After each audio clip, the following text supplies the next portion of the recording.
The future of Earth is cooked, for real. The whole planet turns into a giant popsicle. Cities freeze. Everywhere is a giant freezer. And boom, welcome to the new ice age. But bro, Gavin? My guy tries to keep his cheating ex alive in that nightmare, gives her his last bit of food, yet that bitch still lets him die in the snow. Skin and bones, alone. But just when he thinks it's game over, he wakes up years earlier in a sunny cafeteria, face in a puddle of drool like nothing ever happened. Yup, he regressed. Plot twist of the century. Now Gavin is back with every brutal memory of the frozen hell he crawled through, and he is finished being everyone's punching bag. When the same bitch pops up trying to ruin his day again, he switches gears fast. He flips fate like a table, dodges every backstab, stocks supplies like a maniac prepping for doomsday, and trolls anyone dumb enough to cross him. This smart kid sells his house, hustles cash from every direction, and even drags his best bro into schemes to sell his kidney that would make a loan shark cry. Because he is the only one who knows what is coming. The Ice Age is on the way, the countdown has started, and Gavin is rewriting the whole script before the world freezes over again. So, without further ado, let's diving into the story. It was a super sunny day, and all the students were walking around the campus, ready for class or whatever. Everybody looked pretty chill. Inside the cafeteria, things were loud and busy. But then, there was this guy named Gavin Clark. He did not look normal at all. He was slumped over a table, totally asleep. Someone come over with 2 trays of food. Gavin's friend, Yaniel Parker, was the one coming. He thought Gavin must be super tired, maybe because Gavin had been up late talking to Xenia Scott again. Yaniel even checked Gavin's forehead, just in case he was sick. Dude was drooling too. You could tell he was out cold. Suddenly, Gavin started waking up. He smelled the food and got super excited. He looked so surprised and kind of insane when he realized there was real food right in front of him. Then, he yelled and acted like this was the best food ever in the history of food. He smacked the table and started shoving chicken and rice in his face like a total maniac. Other students saw it and looked kind of freaked out. Yaniel told Gavin to chill out and not to choke, but Gavin did not listen at all. In fact, he even started eating his friend's food. Yaniel was not happy, bro. He almost exploded and asked Gavin what the heck he was doing, since now he had nothing to eat. After Gavin absolutely destroyed all the food, he leaned back. His belly was sticking out like a balloon, and he looked dazed but also weirdly happy. Inside, Gavin thought about how he was really back, that he had been reborn. Can you believe it? Reborn. Yaniel thought Gavin was being crazy. He asked if his friend was full now and said that maybe he was some kind of starving ghost in his past life, because normal dudes do not eat like that. He was kind of mad that Gavin had eaten all his food too. Gavin, with a little smile, said that he really was a reincarnated starving ghost. He remembered dying in a freezing cold apocalypse because he had no food. Dude, that sounded rough. Yaniel got even more worried. He wondered what happened. Did Gavin's girlfriend Xenia dump him or something? Yaniel really did not trust her. Anyway, Gavin suddenly became very serious and patted Yaniel on the shoulder. He seemed almost shocked to see Yaniel alive, and he was talking about how they could start everything over again. Yaniel thought his crazy friend was being super creepy. Then, Gavin grabbed Yaniel by the shoulders and needed to know the date, the year, the month, the whole thing. His friend was kind of confused, but he told Gavin it was August 8th, 2024. Gavin remembered something terrible, a vision of a city totally frozen over. He told Yaniel that soon the world would enter an insane ice age. In just half a month, he said, there would be a crazy snowstorm for 3 months, and everything would freeze. Temperatures would go down to minus 50 degrees? Dude, minus 50? That was wild. Yaniel just laughed and said Gavin was joking. It was summer, and it was super hot. So of course, it sounded ridiculous that a snowstorm was coming. But Yaniel said that if Gavin was really in trouble, he could help, as long as it was possible, because they were super close friends.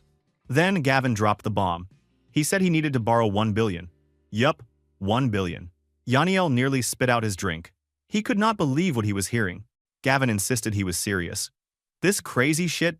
Saying some nonsense again? So Yaniel said there was no way anyone could get 1 billion. Even if he sold his own dad, it would not be enough. Gavin asked how much he could get if he really sold his dad, and Yaniel thought maybe 500 million. But he got mad and asked if his friend was even human. What a bastard child thing, wanted to sell his own father for cash. Suddenly, a couple walked into the cafeteria. The guy was Zach Young, and he acted like a big shot with his arm around Xenia Scott. Yup, that was the same Xenia from before. Zach told her that he got them a private room to eat, and after that, he wanted to take her to a fancy theater and show her something big. Xenia just giggled and said that Zach was naughty and she loved it. These two were totally into each other, and they didn't care who saw. Of course, Gavin and Yaniel saw everything. Yaniel looked mad when he noticed her. He recognized her right away and shouted that it was Xenia Scott.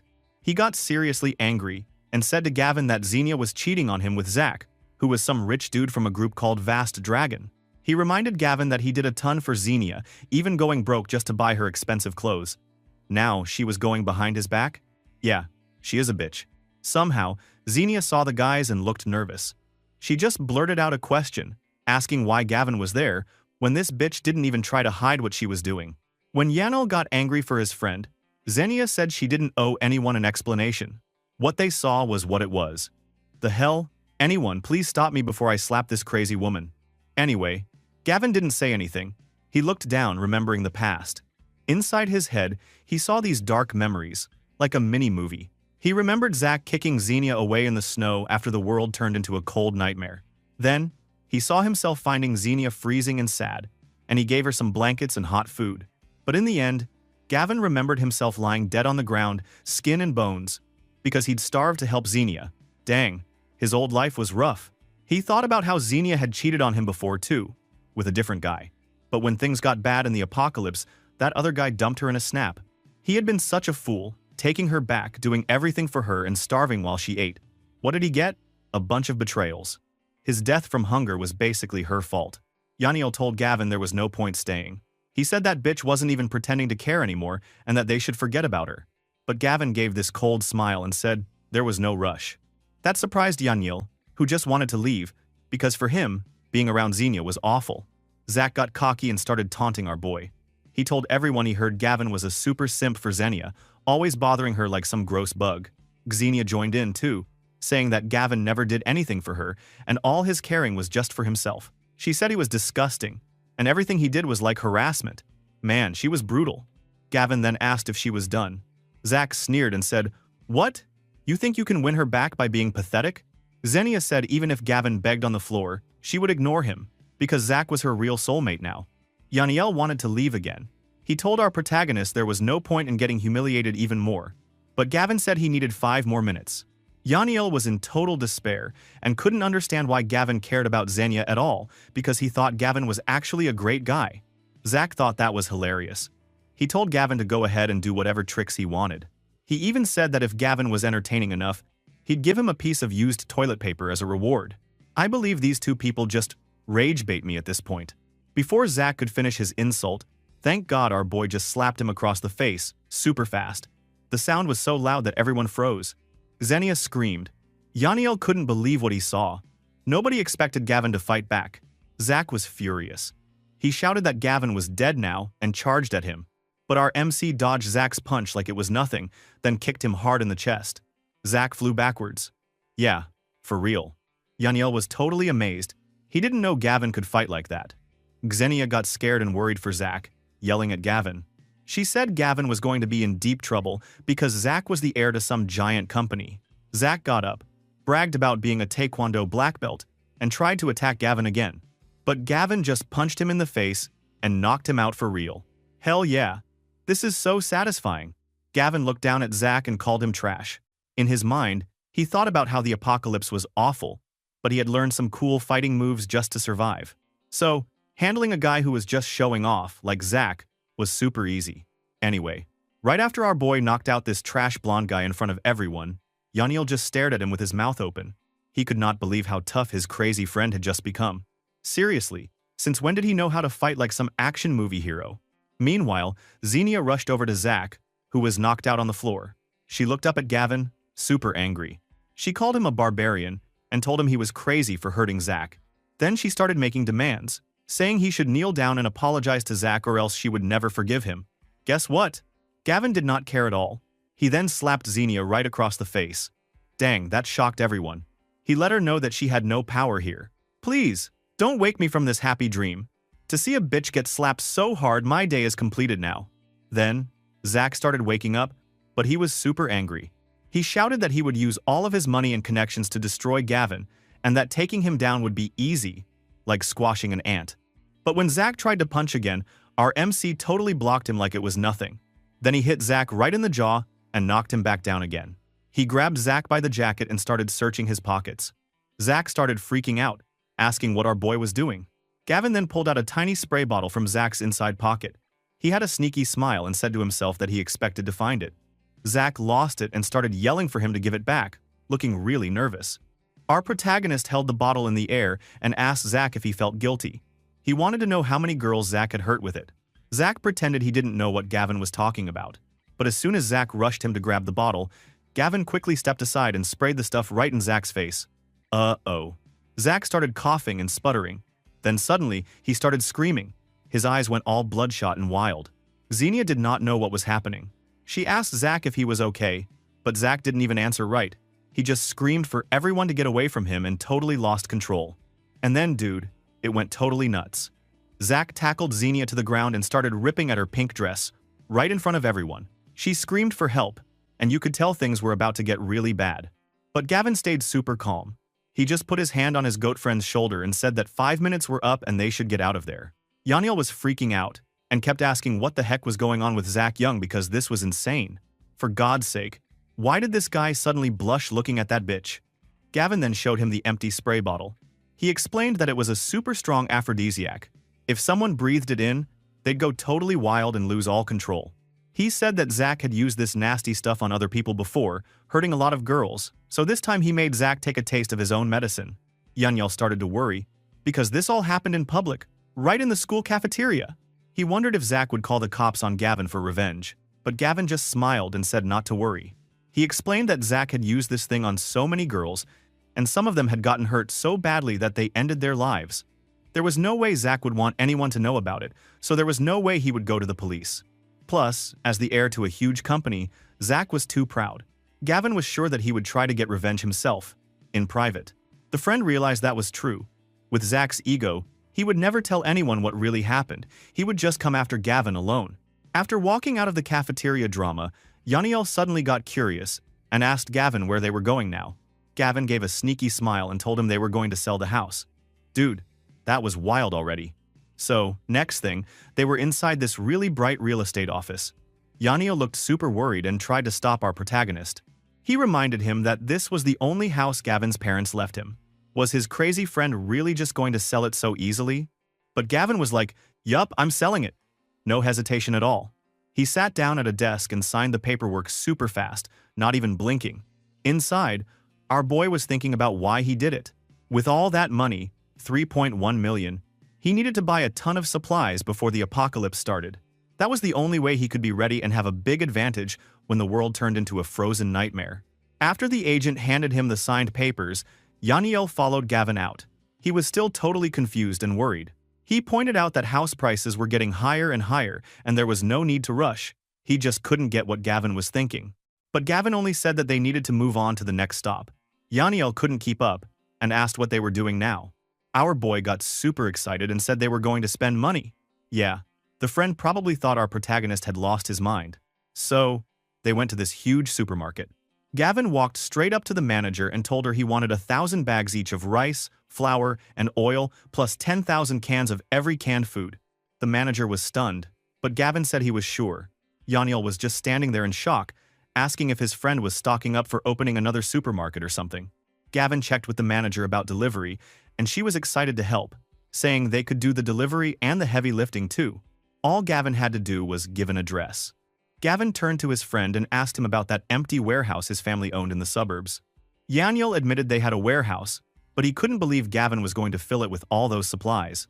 Our boy told him that was exactly the plan, and asked for the address so he could keep buying more stuff. While this was going on, 2 girls from their class spotted them in the supermarket.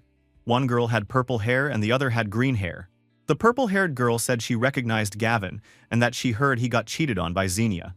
The green-haired girl mentioned that the supermarket was fancy and only for people with a membership, and wondered what Gavin was even doing there. They both thought Gavin was too poor to afford anything in a place like this. Over in the electronics section, Gavin started acting totally wild again.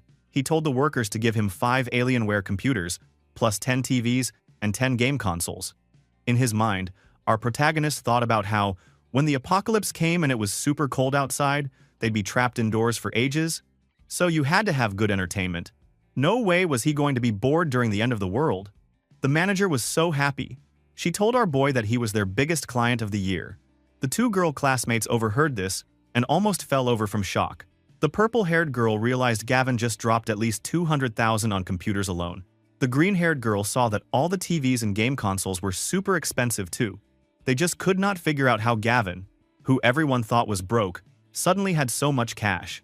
Our MC kept going, pointing to another part of the store, and ordered all the appliances and every down jacket.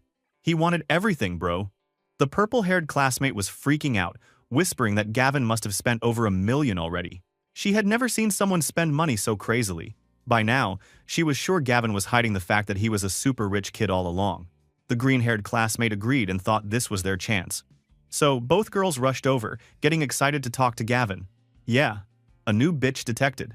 Just as Gavin finished his shopping, the purple-haired classmate went up to him, struck a cute pose, and tried to be super friendly. She greeted him and acted like Gavin was suddenly way more handsome. You could just tell she was about to try something. Gavin, though, was thinking to himself that he had spent most of the money, but he was basically ready for the apocalypse. Now, there was something even more important he needed to do next. Suddenly, our boy noticed those two girls. Their names were Sharon and Jolene. Now, these girls looked sweet, but he knew the truth. In his past life, when the apocalypse came, Sharon and Jolene used their looks to form a gang of thugs and robbed people everywhere. He even remembered how he got robbed by them once. They took all his clothes and he almost froze to death. No way was he ever falling for their tricks again. But in this life, our protagonist played it cool. Sharon abruptly leaned in all flirty and asked Gavin why he was being quiet and suggested they go have something to eat together. Jolene smiled too, because the two of them were already planning to make him spend a ton of money. Gavin said sure and added a smile. Then he told Yaniel to take all the stuff home for him since he had something else to do. Sharon and Jolene secretly thought that Gavin was such a pushover and that it was their time to get rich by draining his wallet. Sharon then found a fancy new restaurant nearby and said a meal there was at least $5,000 or $6,000. Since Gavin was suddenly a sugar daddy, they were ready to feast. Gavin just agreed. He acted super hungry and told them to hurry up because he was starving. Soon, all three of them stood in front of this tall, super shiny glass building. Jolene asked how Gavin liked it and pointed out how expensive everything must be inside. Sharon said they didn't bring just anybody here. But Gavin looked at it and just wanted to get inside for some food. Inside the restaurant, it was even fancier than outside. There were well-dressed people at every table. Gavin, Sharon, and Jolene sat down together. Jolene asked Gavin how he liked the food here. Gavin checked out the menu and said the dishes looked pretty expensive, but the girls just laughed it off and said it wasn't expensive at all. Sharon said that if Gavin wasn't going to order, the girls would choose all the most expensive stuff themselves. They ordered things like black gold caviar, fancy Wagyu beef, Antarctic lobster, and just pointed at whatever they wanted. An hour later, their table was totally covered in empty plates and wine bottles. Sharon stretched happily and said it had been a long time since she ate so well. Jolene and Sharon asked Gavin how he liked the meal. Our boy said the food was great and that he was super full, then got up and said he was going to step outside for a moment. But here was where things got interesting. He walked up to the front desk. The receptionist told him the bill was $18,800. She wanted to know if he was going to pay cash or card, but Gavin said he wasn't here to pay. Instead, he wanted the restaurant to prepare 100 tables of the same feast so he could pick everything up in 10 days. The receptionist nearly passed out from shock. Gavin even showed his card and said he'd pay in advance. Inside his mind, our protagonist remembered how, in the apocalypse, he had been forced to eat canned food every single day and totally got sick of it. Now, he was planning to order 100 big feasts so that, even when the world froze, he could still eat really well. He also believed he'd find some way to keep all that food fresh for a long time. Back at the table, Sharon and Jolene watched Gavin go and thought he was being good for paying the bill. They planned to make him buy them expensive handbags next, thinking this rich guy was the ultimate fool. But at the reception desk, after his crazy giant order was placed, our boy just waved and walked off. He told the restaurant the women at the table could pay the bill themselves. He didn't even look back. As he left, he thought to himself that he had pretty much finished spending the money from selling his house. Time to get more. He went straight to loan platforms on his phone and started borrowing money like crazy. He was walking down the street, just scrolling on his phone, feeling pretty proud. He had already borrowed $2.7 million from 36 different small loan apps, and there were still more places to get cash if he wanted. He really thought this was the perfect way to get rich before the world ended. Suddenly his phone rang. It was Sharon calling him. She was mad. She wanted to know where Gavin went. But Gavin only smiled and said that something had come up, and he was just heading home. Yet she was mad that Gavin left her and Jolene with a giant bill, and demanded to know why he didn't pay. Our MC just asked why he should bother. He reminded her that she and Jolene were the ones who dragged him out to eat, and they were the ones who ordered all those super expensive dishes. He said it had nothing to do with him. Yeah, serves those two bitch right. Sharon tried to guilt him and said he wasn't a real man if he bailed on the bill. She complained about how expensive the food was. Gavin got a bit savage there and pointed out that he warned them, but they were the ones wasting money and now whining about the price. Honestly, dude, Sharon did this to herself. When Sharon started calling Gavin a broke loser, he just told her to ask the manager if he looked poor. After all, he ordered 100 tables of the exact same meal. Sharon didn't believe him at first, but when she looked at the receptionist, she confirmed that Gavin really did order 100 tables of food. Sharon's whole attitude changed in a second. She went from angry to desperate. She begged Gavin to come back and pay, figuring that if he could buy 100 tables, he could for sure cover just one meal. But our boy just hung up on her, thinking he wasn't about to spoil rotten people like her. Inside the restaurant, Sharon started freaking out more. She told Jolene that Gavin actually called them rotten idiots and refused to help. Jolene panicked too because they totally didn't have enough money to pay. The receptionist wasn't having any of their nonsense and just told them they couldn't pay later. Sharon finally decided to call a guy named Hunter for help. She planned to take revenge on Gavin no matter what. Meanwhile, our protagonist was out on the street and remembered something super important: the lottery. In his past life, he won $3,000 from the lottery with a lucky ticket around this same time. He then rushed to buy a bunch of tickets, thinking that if he hit the top prize, he could get plenty of money for his next moves. Of course, he still had to wait 2 days for the results. Hope he was feeling lucky. Later that day, Gavin met up with Yaniel at the warehouse. Yaniel seemed both upset and tired, grumbling that Gavin was out flirting and eating fancy while he had to do all the hard work moving boxes and loading supplies. He asked if his friend had any conscience left after all that. But Gavin said not to worry and promised he would make it up to him with some excitement that night. Yaniel didn't get it at all. He couldn't understand why Gavin was spending money insanely fast, filling the place with mountains of supplies. Our boy just repeated that. When the Ice Age came, all this stuff would save their lives. He explained that people would freeze and starve, and food would be worth more than gold. He begged Yaniel to trust him one more time. Yaniel said if Gavin didn't seem so normal, he would have thought Gavin was absolutely nuts. He just could not believe a word about the coming apocalypse. But Gavin told him not to worry. Soon, Yaniel would see for himself. Suddenly, things got sketchy. 3 shady-looking guys blocked their path. They were thugs for sure. One of them asked if our boy was Gavin Clark. Gavin guessed right away they must be working for Hunter Walsh, who Sharon called after the restaurant disaster. The second thug, waving a baseball bat, told Gavin off for hitting on Hunter's girl and said a poor student like him had some nerve. Yaniel freaked out and threatened to call the police. But Thug 1 laughed and said he wanted to see if the police would get there before he broke their legs. Gavin calmly put his hand on Yaniel's shoulder and said there was no need to call the police. The boss thug was bald and swinging a baseball bat, looking super mean. He actually thought it was funny that Gavin wasn't calling the police and told him it wouldn't have made a difference anyway. Yaniel started to panic. He told the thugs that his dad was the boss of Parker's Building Materials, trying to pull some "my dad's important" card. He just begged them not to touch his friend, but the bald thug wasn't worried. He said they wouldn't mess with Yaniel, but Gavin was definitely getting a beatdown. Yaniel didn't back down though. He just grit his teeth, then stood in front of Gavin, ready to protect him. He even yelled at Gavin to run while he held them off. Bro, that's some real friendship. But the thugs didn't care at all. The blonde one told Yaniel to move, and the bald leader kept taunting them, saying they were dead meat for messing with Hunter. Then the bald thug swung his bat at Gavin. Yaniel was so scared, he yelled Gavin's name. But the man himself didn't even break a sweat. He easily dodged the swing and told the thug that he could tell they had never trained before. Savage. He then kicked the thug so hard in the stomach that the guy doubled over. Then, he grabbed the bat from him like it was nothing. The bald thug started to complain, so Gavin just smashed him in the mouth with the bat. All his teeth got wrecked. The other thugs totally panicked, thinking our boy was a serious beast. Now, it was Gavin with the bat, and the rest of the thugs circled him. He just challenged them, telling them to come at him all together. Those guys actually tried, but it didn't help. Gavin totally beat them down, swinging the bat left and right, knocking every single one to the ground. Yaniel couldn't believe this was even the same guy. In his head, he wondered if Gavin was still the friend he knew. How did he become a one-man army? In the end, Gavin stood over all the moaning, beaten-up guys. He asked if they finally had enough. The blonde thug gave up fast, saying they admitted defeat and couldn't take any more. But Gavin wasn't done. He told them to transfer him 100,000 each if they really had enough. The blonde thug was totally shocked. He said this was straight-up extortion. So our savage MC just hit him again to make his point. He told them if they didn't pay quick, next time he'd break all their legs. Suddenly, Gavin's phone buzzed with a notification. The thugs had sent him 600,000. That's the power of not messing with a dude who lived through the apocalypse. He thought to himself that this wasn't cruelty, just survival.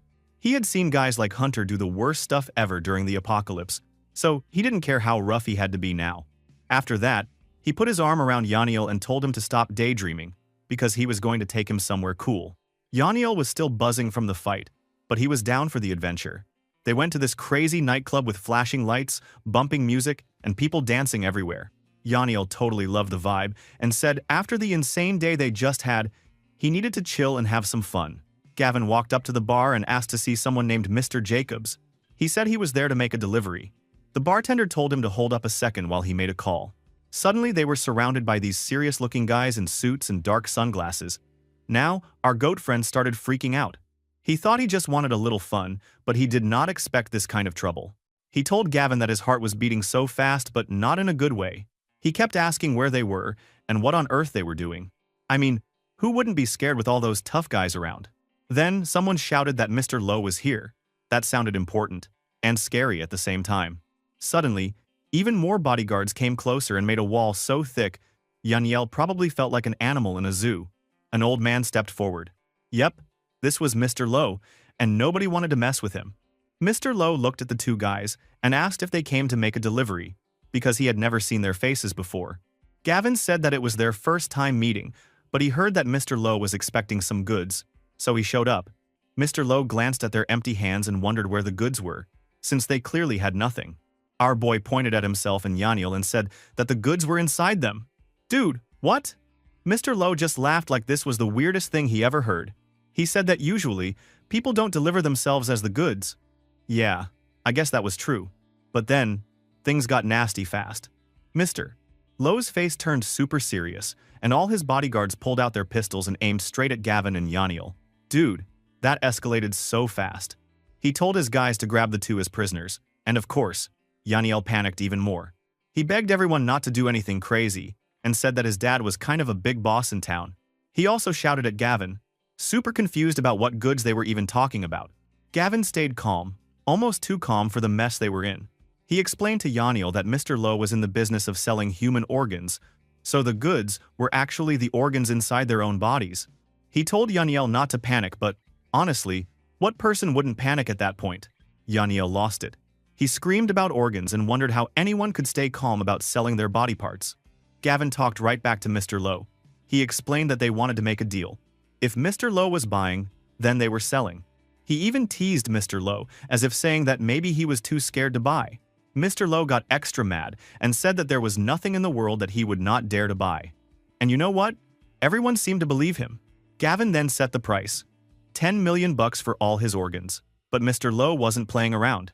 He said that 5 million was all Gavin could get because the police were cracking down right now. The price was just low, bro. Our boy agreed anyway, but only if Mr. Lowe paid the money first, and then he would give his body to him in 3 days. Wow, that was a totally insane deal. Mr. Lowe thought about it.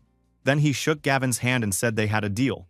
He also warned him not to even try to run away, because he had 1,000 tricks to find him if things went bad. Right after that, a bodyguard gave Gavin a contract and a pen. Just like that, man. Gavin looked at it and asked for another one so that Yaniel could sign too. Yaniel freaked out again and said that he definitely was not selling his organs. But Gavin told the bodyguards that, yes, Yaniel was selling too. Yaniel tried to argue again. He explained that he didn't need the money and just did not want to do this. But the bodyguards had no patience. One of them shoved the contract into Yaniel's hands and even aimed a gun straight at his head. The bodyguard only said that he should stop talking and just sign the contract. Man, imagine having Gavin as your friend. I would kill him on the spot. After that insane nightclub, Gavin and Yaniel finally got out. They started walking away from the club's entrance, but Yaniel looked super mad and also scared out of his mind. He told Gavin that he just wanted some excitement, but instead, how the fuck his own friend had actually sold him. Yep, Yaniel definitely thought Gavin was the worst bro ever, but our MC acted like it was no big deal. He said that his friend should not sweat the small stuff and told him to get ready for another adventure. Like, wow, Gavin was way too chill about almost getting them both killed. Yaniel could not believe it. He said that this was not some silly little thing. He was shaking because he knew about Mr. Lowe. Everyone in the city said that Mr. Lowe was a big gangster, a really bad guy with connections everywhere. He thought they only had 3 days left before Mr. Lowe would literally tear them apart.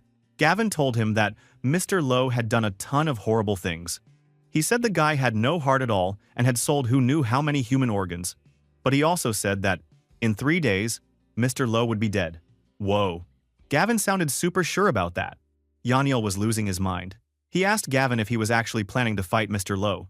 He did not believe it one bit, and said Mr. Lowe was not some weak guy like Hunter's thug friend. He also pointed out that all of Mr. Lowe's men had real guns, not toy ones. Gavin just smiled and told him to come along, saying he was about to show him something so big it would feel like the world was ending. That was either awesome or terrible news, depending on how you looked at it. Next, they showed up during the day, in front of this massive, beautiful villa. Gavin talked to a real estate agent and said he only wanted to rent this villa and no other. Inside an office, Yaniel sat down with Gavin, looking pretty confused. He didn't get what was going on. Why would they need a villa now? Gavin said that there was something good in that villa, but, dude, he did not say what it was. Then, our MC started thinking back about his old life. He remembered that during the disaster, this villa had the fewest problems and the most food and supplies. He also remembered that something really special and important would show up here when everything went crazy. That was why so many people tried to come to this villa. And sadly, this is the place where he died in the last life, and he saw people doing things even worse than monsters. So, Gavin thought, if he died here before, maybe this villa was the start of his new life. Back to business. The real estate agent told our protagonist that the owner did not want to rent the villa. Yet Gavin was stubborn. He offered double the rent, then 5 times, and finally 10 times the normal rent. He even said he could pay for the first month right now. When the agent heard 10 times the rent, her eyes started shining like she just won the lottery. She swore she would get the villa for Gavin, even if she had to call the owner dad and get on her knees. Okay, that was some serious dedication. Gavin said he had one condition. He wanted to fix up and completely redecorate the house. The agent said there was no problem because the place was pretty empty anyway. She was already getting out her phone to call the owner. When they left the office, Gavin and Yaniel walked outside and saw Xenia, that bitch again, and her mother. It looked like Xenia's mom was giving her a hard time, probably about Zach, that rich man. Yaniel spotted her and wondered why she was there. Gavin explained that it was easy. Zach owned a villa in this fancy community. Then things got awkward fast. Xenia saw Gavin and stormed over, looking furious. She accused him of stalking her, saying that she hadn't even punished him for last time yet. Her mom jumped in and called Gavin a simp, which was just rude. She told him that her daughter would never like a poor student like him and said that nothing he did would ever work. Dude, that was cold. Like mom and daughter, both of them are bitches. Thank God Gavin shot back and asked if they were idiots, because he had not been following them at all. Xenia's mom lost her temper. She called Gavin rude and shouted about college students having no manners these days. She threatened to tell the school about him, get him kicked out, call the cops, and even get him thrown in jail. She was going wild, for real. Our protagonist replied that if she was feeling like this, she might as well just give him the death penalty, since renting a house had nothing to do with her or stalking Xenia. Bro, this kid had no filter. The bitch started laughing at him. She mocked Gavin and said she knew he didn't have any money. She thought there was no way he could afford even one room in a villa like this, because the rent was at least $20,000 a month, and he probably had only a couple hundred to his name. Suddenly, the estate agent was grinning like she just won the lottery. She told Gavin that everything was settled and that the rent would be $25,000 a month. Xenia and her mother just stared at Gavin in total shock. It was like they could not even believe what they were hearing. In her head, Xenia's mom was freaking out and wondering if that poor kid actually managed to rent a villa at this fancy place. Meanwhile, Xenia acted like a queen. She told our boy that he must have rented the villa just to hang around her. She said it was useless and thought he had no chance, so he should just give up. Wow. Please slap her again, I beg you, Gavin. Well, Yaniel thought to himself that Xenia was a next-level, delusional slut.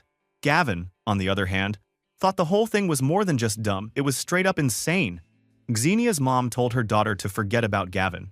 Even if he rented a villa, she said, it was only for $25,000 a month, and that was not enough for someone to become one of her daughter's simps. Then Xenia and her mom turned and walked away, acting like they did not care at all. The real estate agent talked business with Gavin and reminded him that, since he wanted to pay 10 times the normal rent, the first month would actually cost $250,000. Gavin just said he would pay right now, like it was nothing.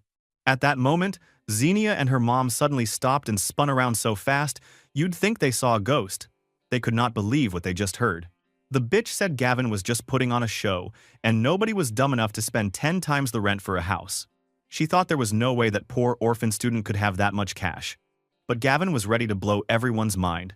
He held up his phone and showed the payment confirmation, 250 grand sent. Xenia and her mom just stood there like statues. Not a word, not a blink. That was a slap to the face, bro.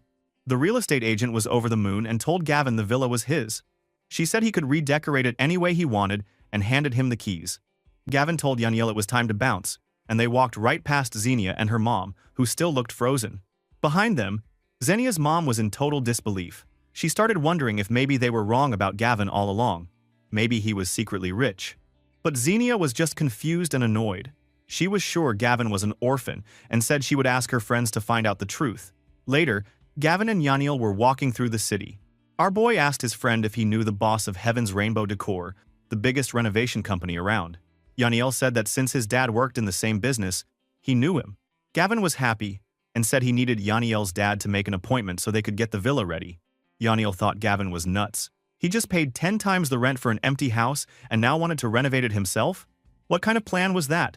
Gavin said Yaniel should stop asking and just set up the meeting. He promised everything would become clear tonight.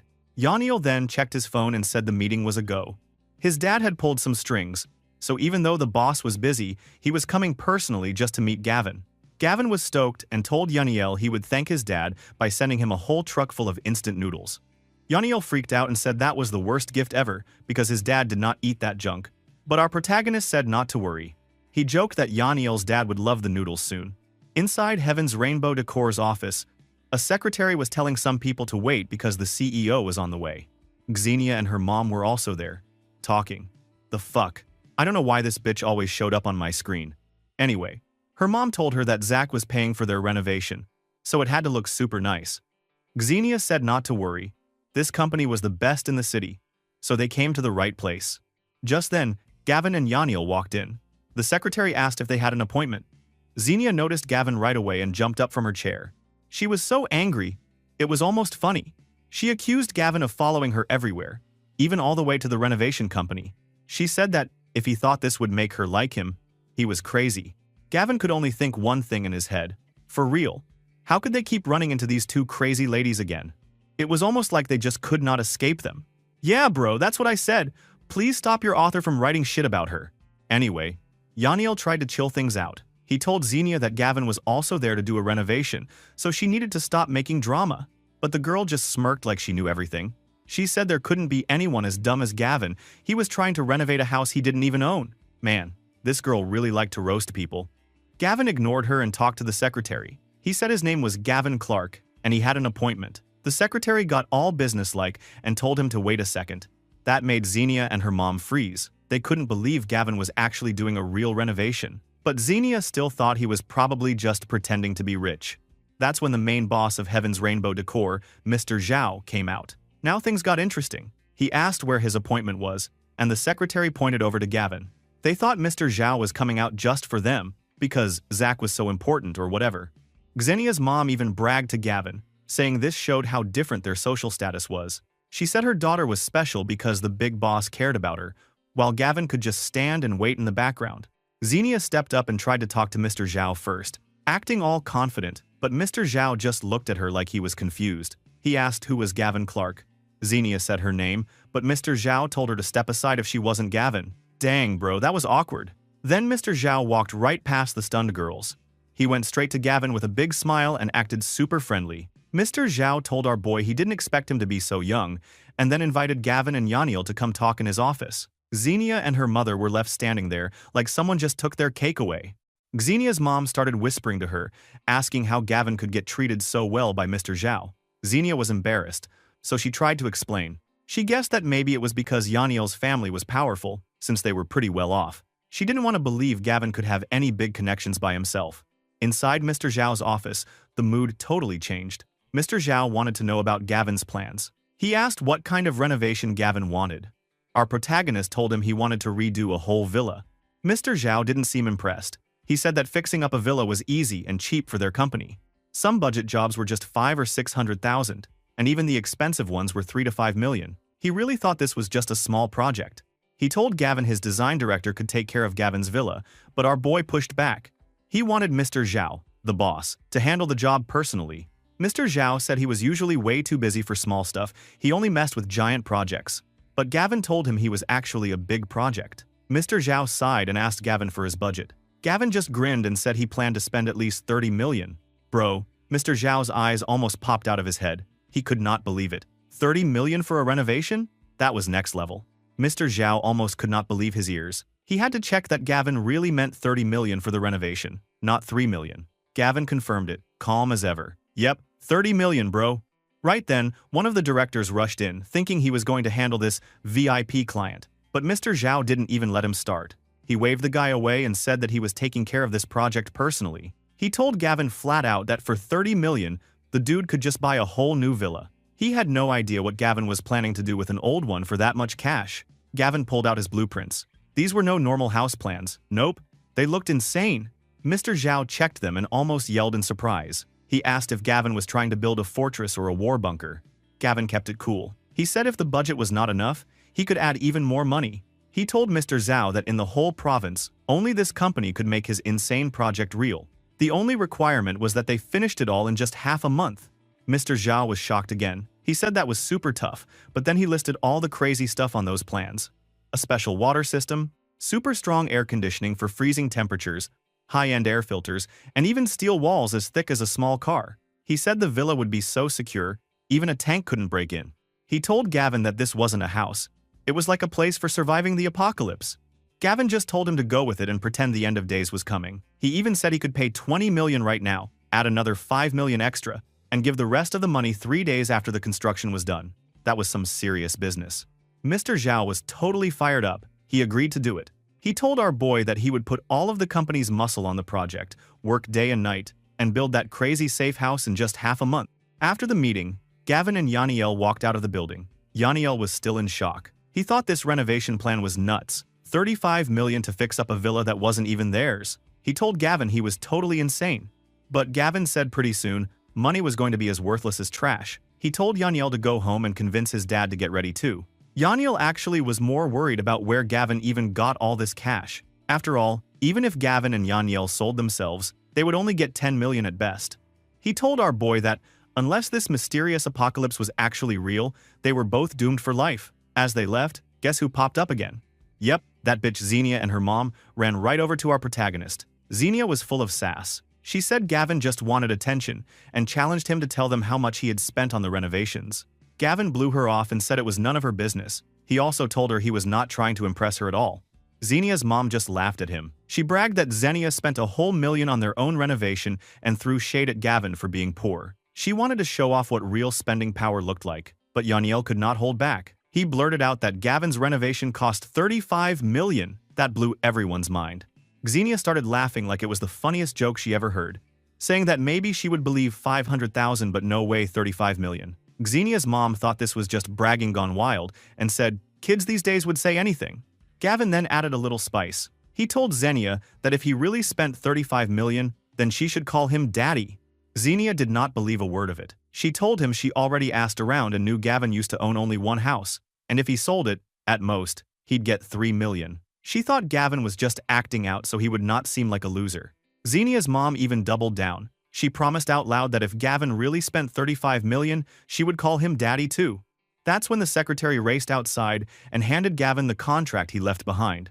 Xenia's mom snatched it from her, ready to expose him in front of everyone. Then she started reading the contract. But once she saw the number on the page, her face went pale as a ghost. She was shaking all over. Xenia asked if the number was something small, but her mom could barely talk. She whispered in a trembling voice that, yes, it really was 35 million. The mom suddenly shouted that this document must be fake. Next to her, the secretary backed up Gavin, saying the contract was real for sure because their boss, Mr. Zhao, personally signed it. The secretary even warned Xenia's mom that if she kept throwing around fake rumors, the company might take her to court. Dang, nobody was playing today. Gavin just smiled and asked Xenia's mom to call him daddy, since they had both promised it. Xenia's mom lost it. She was so mad, she shouted that she was much older and would never do that. But bro, Gavin was done messing around. He suddenly slapped Xenia's mom hard across the face, sending her reeling. I mean, dude, that was intense, and I was super happy about it. Don't blame me. Xenia ran over, all panicked, to help her mom. Yaniel couldn't help himself. He said that slap was super satisfying and that the old lady kinda deserved it. Gavin just told his friend it was time to go. As they walked away, Xenia started screaming her head off at Gavin. She yelled that he was crazy. She would never forgive him for humiliating her mom like that, and she told him he'd regret it. But Gavin and Yaniel didn't even look back. That night, Gavin and Yaniel stood outside the villa that Gavin had just rented. Yaniel was confused. He didn't get why they were there again, especially so late. Our MC told him it was time to prove the apocalypse was coming. Yaniel, shivering with arms wrapped around himself, thought Gavin had to be losing his mind. And what the fuck? It was the middle of summer, but he was freezing. Why the weather was super weird. He was getting annoyed. He said they'd been waiting in the dark for 2 hours, and if nothing happened soon he was out. Gavin just said it was almost time. Then, suddenly, a bright light streaked across the sky. Gavin said it was here. Yaniel just thought it was a shooting star, but our boy explained that before the real apocalypse started, there would be lots of warning signs like super cold nights and more shooting stars. These weren't normal, they were hints that the big end of the world event was coming. Before Yaniel could answer, he saw the shooting star coming right at them. He totally freaked out and started running, thinking the meteor was going to squash them both like bugs. Gavin, though, faced the meteor head-on and seemed super hyped about it. He explained that these shooting stars were actually special opportunities. Whoever grabbed them could awaken a superpower. He remembered that, in his past life, a bunch of these stars fell in the neighborhood before and after the apocalypse. Because of that, some people with crazy abilities ended up living here, and that's what made the villa area turn into a survivor base in the future. Yaniel kept yelling for Gavin to run and shut the bullshit, but Gavin just stood there. Suddenly, as the meteor kept coming closer, our boy ran to it. Looking at how the meteor hit Gavin, Yaniel was sure his friend had just been crushed to death by a giant rock. But, surprise, the light faded, and Gavin was floating in the air like some superhero. He was surrounded by buzzing golden energy. Gavin found out, right then, that his skill was having his body's strength boosted by 5 times. It didn't sound like the craziest power for a doomsday, but it was definitely enough for now. He then floated down and landed on the ground as the golden light faded. Yaniel stared at him, totally stunned. Gavin asked if he believed him now. Yaniel just stuttered and wondered how Gavin had survived. Our boy told him that not only was he fine, but now he had super strength. Yaniel didn't believe it. He said Gavin didn't look different at all. So Gavin just reached over with one hand, picked Yaniel up, who weighed over 200 pounds, and held him in the air like he was a backpack. Yaniel freaked out, flailing and shouting. He could not believe a huge dude like himself was picked up with just one hand. Bro, the story keeps getting better. I like how we have superpowers now. Anyway, Yaniel then asked Gavin what he was even doing. But then, with a big happy grin, Gavin jumped off the roof. He was still holding Yaniel. Dude, what was he thinking? Of course, Yaniel screamed as they fell, and he told his friend not to throw his life away. It was totally insane. But when they landed, bam! There was a big shockwave on the pavement, but guess what? Both of them were totally fine. Not even a scratch, bro. Yaniel kept his eyes shut, but then he realized he was okay. He was so surprised, and he thought that was crazy. Gavin just smirked at him, basically saying that Yaniel had to believe him now. Yaniel said he believed Gavin for real this time. After all, Gavin had jumped from 10 meters up and didn't even get hurt. That was impossible for a normal person, but his friend made it look easy. Meanwhile, over at Zach's villa, things were getting messy. Xenia and her mother were looking out the window. Xenia's mom asked what Xenia was seeing, and Xenia told her that she saw something like a shooting star. She said the thing landed close to the house where Gavin was living, but Xenia's mom was not impressed. She said that nothing was special about a shooting star, and she even joked that it would be better if the star smacked Gavin on the head. That way, she wouldn't have to see him every day and get annoyed. Xenia gave a sneaky smile and told her mom not to worry. She said Zach was coming back soon, and their problems with Gavin were not finished yet. She said if Zach found out Gavin was living here, things were going to get rough for him. Suddenly, the doorbell rang. Xenia's mother answered, and there was Zack. He had just come back, and Xenia's mom called him Young Master Zack. Zack wanted to know where Xenia was. Suddenly, the bitch called out, saying she was over there. Zack walked over to her, and he looked super greedy. He told her to hurry up and shower because he said he was feeling super pent up from the last few days. Then, out of nowhere, he slapped Xenia's ass. It was pretty awkward because Xenia's mom was still standing there. She tried to speak up, but Zack just got annoyed and asked her why she was still there. He told her to go boil some water.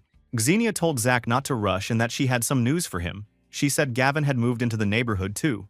Zack got really mad when he heard this. He could not believe that crazy dude would even show his face nearby.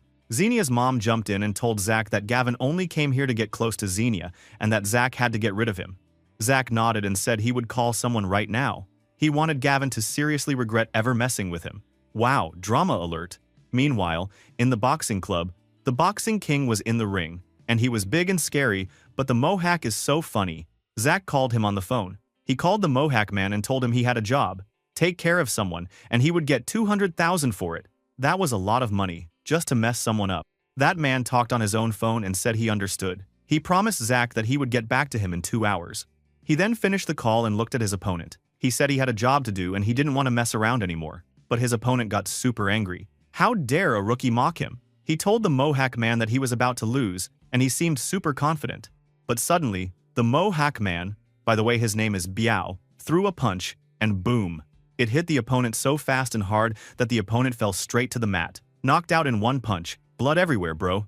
People in the crowd just went nuts. They could not believe what they saw. Everyone started talking about it. They asked if Biao was really a rookie because they had never seen someone beat the underground boxing champ in one hit. People were saying that maybe Biao was going to be the new king of underground boxing. Back to our boy, now Gavin and Yaniel were just chilling inside their empty villa. The whole place had no furniture, just hard floor and silence. Both of them were drinking canned sodas, trying to relax after all the wild rooftop stuff earlier. Gavin started talking about how this boring setup was actually kind of like what it would feel during the start of the Ice Age apocalypse. For real, he was saying that soon it was going to get way worse for everybody. Yaniel thought that was pretty harsh and kind of sad. He said he never expected that humanity would ever be in such big trouble. But what could he do, right? Gavin then asked Yaniel if he knew what he wanted to do now, since things were getting so serious. Yaniel was feeling super lost, so he told his friend he would listen to whatever he said. He decided he would just do anything Gavin wanted. So our protagonist told him the plan was simple. Yaniel had to go back home and sell out his own father first. Oof, that was cold. Yaniel looked kind of nervous about this. He admitted that his dad had a lot of money and things, but he said it would be impossible to convince his dad to believe in some coming apocalypse. He thought his dad would just say he was nuts. But Gavin was super clear. He said that in just half a month, money would mean nothing, like totally worthless paper. The only important thing would be supplies and survival gear. He said if Yaniel's dad was the richest guy in the world, it wouldn't even help him. Yaniel looked like he was about to go for it anyway, even if it meant his dad going crazy or even beating him up. He said he was ready to bankrupt the family to get supplies and was about to leave right then and there. But suddenly, Gavin raised his hand and just told him to stop talking. Something felt wrong. Yaniel asked what was going on, but Gavin said he felt there were people outside, right now, surrounding the villa. Oh snap! Outside, things were looking rough. Biao, that scary red mohawk boxer from before, was out there leading a whole gang of tough-looking dudes. One of them was even holding a giant sledgehammer. He told Biao the whole house was surrounded and there was no way Gavin and Yaniel could run. Biao looked happy about that and ordered them to smash down the door. The thug tried to hit the front door with the sledgehammer, but suddenly the door opened itself and that thug was knocked over. Gavin and Yaniel walked over nonchalantly and faced these gangsters head-on. Gavin wanted to know who these people even were. Biao noticed that Gavin had spotted them, and he wondered if he was some kind of trained fighter too. Gavin recognized Biao right away and called him by name, Duan Hubiao. Biao was kind of surprised Gavin knew him, but here's the thing. Gavin explained in his mind that Biao was kind of famous after the apocalypse started. This guy got some pretty good luck and power in those early days. He was stronger than most folks, but at least he still had a bit of a conscience, unlike a lot of crazy people out there. Biao got right to the point. He said Zack sent him to beat Gavin up. He tried to sound nice about it, saying that if Gavin just gave up and lay down, he would only break a few bones, and he might have to stay in bed for half a year. Can you believe that? Some offer. But Gavin just smirked. He said he wouldn't make it hard for Biao either. He told him to just get lost. That made Biao totally mad, and he wanted to show Gavin just who was boss. Biao rushed at him with a huge punch aimed right at his head. But our boy was way too fast. He dodged it like it was nothing, thinking that Biao was too slow. Biao couldn't believe it and tried again with another big punch. But Gavin just blocked it like a pro and punched Biao super fast in the side. Bang! Biao hit the ground hard, even though he was supposed to be the champion underground fighter. The other thugs could not believe what they just saw. One of them said their boss, Biao, was knocked down by Gavin. Another guy said something had to be up because Biao had just beaten the underground boxing champ in one punch. There had to be something weird about Gavin. Gavin asked Biao if he was ready to give up now, but Biao wasn't going to quit that easy. He struggled to his feet and said there was no one in the world who could make him surrender. But before Biao could even finish getting up, Gavin smashed him again with another punch, sending him back down hard. Gavin was standing over him looking like a total boss. He wanted to know if Biao was ready to give up. But Biao said there was no way he would ever surrender. He thought it was crazy that he couldn't fight back, but he still refused to admit defeat. That's some serious tough guy energy. But our protagonist said it would actually be boring if Biao quit that easily. He then told him that if Biao did one thing for him, he could give him a way to save his sister. Now that got Biao's attention. He jumped up so fast and just grabbed Gavin's leg. He was super shocked that Gavin even knew his sister was sick. For a second, it flashed back to when Biao was in the hospital. He was sitting by his sick sister's bed, probably worried sick about her. Gavin said that not only did he know the sister was sick, but he also knew it was a really bad illness that couldn't be cured. He knew that Biao only fought in dangerous underground matches for money to help pay for her treatment. That was a hard life, bro.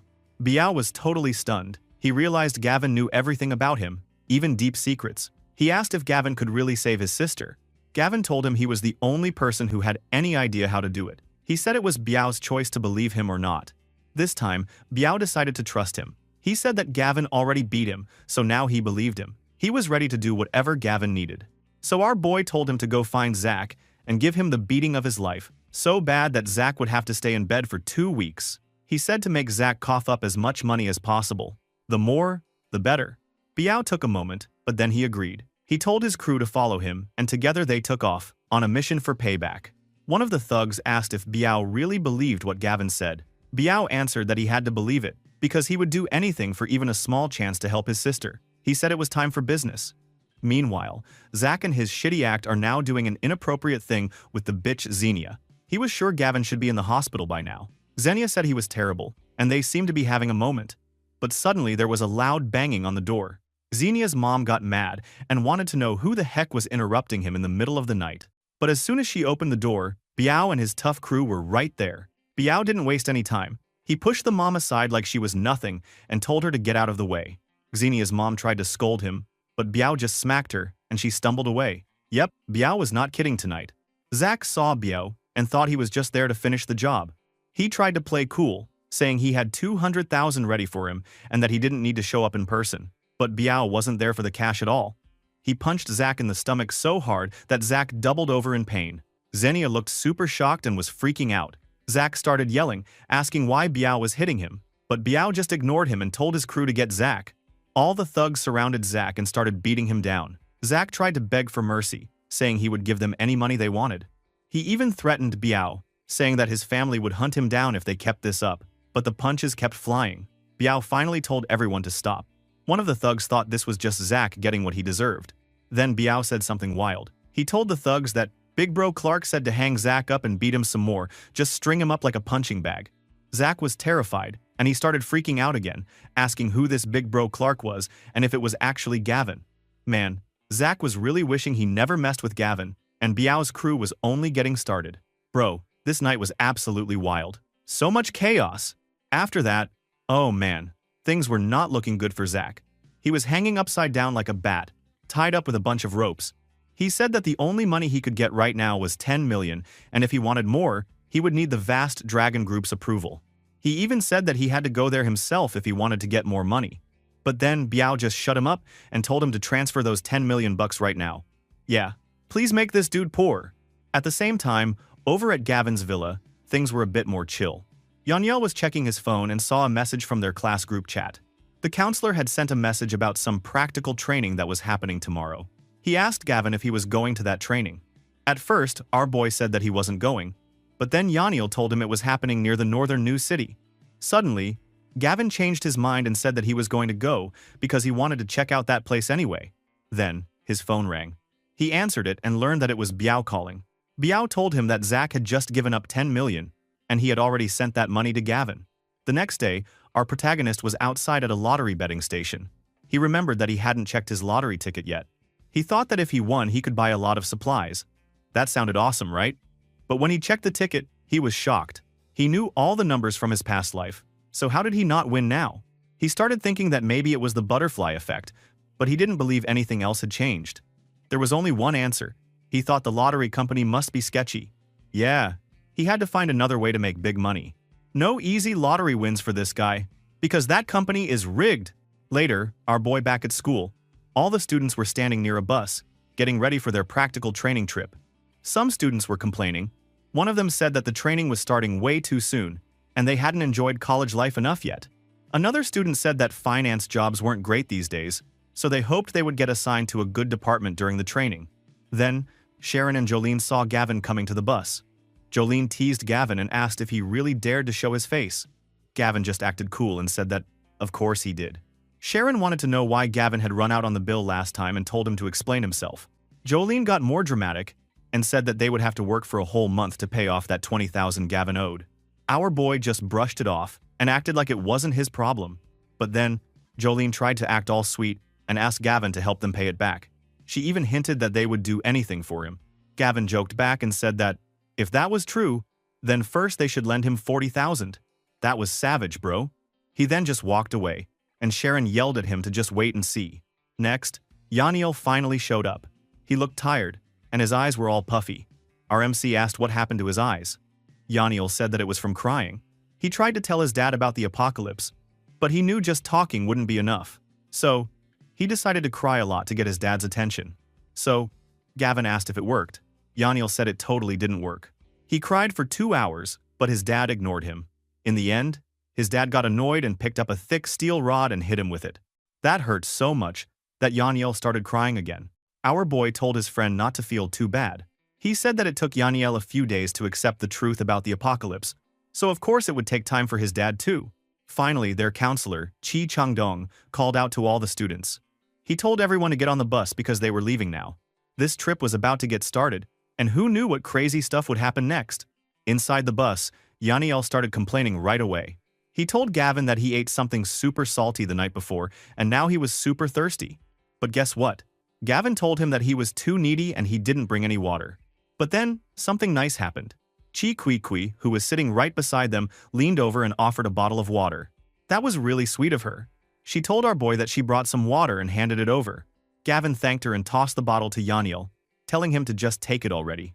Chi Kui started talking to Gavin again. She said that she heard about what happened between him and Xenia. She hoped he would not be too sad and that he could move on. But Gavin actually told her not to worry because he was not sad at all. Yeah, that bitch is not worth it. Then, Chi Kui brought up something else. She said that she heard Xenia scammed Gavin out of a lot of money. She even offered to give him some money if he needed it. That girl was really kind. But our protagonist just shook his head. He said that he couldn't take her money because her family was not rich, and all that money she saved must have been really hard to get. No way was he going to take it. Respect, bro. Yaniel saw all this and started whispering to Gavin. He teased him and said that Chi Kui was totally into him. He even asked why Gavin didn't do something about it. Gavin just told Yaniel to shut up and drink his water. Classic move. Soon, the bus pulled up to a huge, fancy office building. Everyone started getting excited and a little nervous. Their counselor, Chi Changdong, called out to the students. He told them that they had arrived and to get off the bus in an orderly way. He said that he was about to assign the internship positions. Some students started whispering. One of them said that there were 3 types of internships. The best ones were on the 3rd floor, where you could work on important stuff. The 2nd floor jobs were easy and chill, but you wouldn't learn much. The worst ones were on the 1st floor, where you just did security or ran errands. Basically, 1st floor was for the goons and free labor. Ouch. Then, Chi Changdong started reading off names for the 3rd floor. He called out Wang Da, Sharon, and Jolene. Sharon and Jolene got all smug, like they just won a prize or something. Sharon told Jolene that they really were going to the 3rd floor, and said that Hunter always made things happen. Jolene asked about some promise they made to Hunter, and Sharon started eyeing Chi Kui. She thought Chi Kui looked good for their plan. She said that Chi Kui Kui was from the countryside, had no connections, and probably had never dated anyone and was still a virgin. So Sharon decided they should pick her for whatever weird thing they promised. Hunter. Damn, I can't. These two bitch are really annoying me, at the same level as Xenia. Next, Chi Chong-dong started reading the names for the second floor, but Yaniel and Gavin didn't hear their names. Yaniel was not happy. He said that they didn't even make it to the second floor. Dang. Talk about bad luck. Finally, Chi Chong-dong announced the last group. He said that Yaniel, Gavin, and Chi Kui Kui would all be on the first floor for their internships.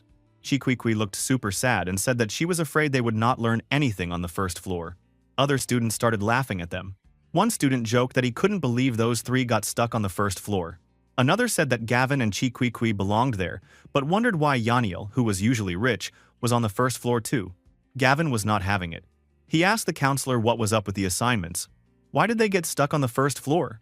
The counselor said that the positions were decided by the school and the company together, and he said that everything was fair and just. He told him that he shouldn't complain, because he could do well anywhere, but Gavin didn't believe it. He said that people always talked about honesty, but if Chi Chong-dong was lying about this, then he was a real jerk. Chi Chong-dong got mad and asked our boy how he dared to speak like that. The counselor tried to defend himself and said that even Yaniel, who was a rich kid, was on the first floor too. Yaniel lost it, bro. He started yelling and said that the only reason he was on the first floor was because the counselor tried to get money from his dad. The counselor asked his dad to pay for a third-floor spot, but his dad refused. He said that if the counselor was being fake, he should just stop pretending. He then pulled out his phone and said he had a recording to prove it. Whoa! Things were heating up! Wang Da tried to defend the counselor. He told Gavin and the others that they were out of line and they should respect their teachers. Sharon jumped in too and said that the counselor worked really hard to set up these internships and that Gavin and his friends were just being ungrateful and picky. Jolene added that people like Gavin, Yaniel, and Chi Kui Kui didn't even deserve internships at all. Hearing that, Gavin got super annoyed. He told them that they should just go away. Wang Da got super mad and said that Gavin must have gone crazy after being dumped by Xenia, and he called him a simp. But then, bam! Gavin just punched Wang Da right in the face. That was savage. Wang Da started yelling and said that Gavin hit him first, but when he tried to fight back, our boy caught his fist like it was nothing. He could not believe how strong Gavin was. Then Gavin slapped him twice, really hard. Dude, Wang Da almost fell over. He told him again to leave, but Wang Da looked scared now. He turned to the counselor and said that Gavin was acting crazy, but Gavin didn't stop. He moved closer and asked if Wang Da didn't hear him. Then, boom, another punch, and that dude ended up on the ground. The counselor tried to stop him. He ordered him to stop and apologize, but our savage MC was done listening. He said that the counselor didn't act like a real teacher. Then, out of nowhere, he smacked the counselor so hard that he spun in the air and fell to the ground. So satisfying. Yaniel saw this and started laughing. He said that it was awesome to see the counselor get hit. Some students were freaking out. They couldn't believe that Gavin even dared to hit a teacher. That was insane. The counselor got back up, holding his face. He looked really angry. He told our boy that he was in huge trouble now and that he was officially kicked out of the internship program. He said that Gavin would never get an internship again, but Gavin just acted like he didn't care at all. He said that if the counselor kept talking, he would hit him again. And guess what? He punched the counselor one more time and knocked him out cold. Bro, that was next level. After that, he told Yaniel it was time to go. Yet Yaniel asked him what they would do about Chi Kui Kui. Gavin called out to her and told her to come with them.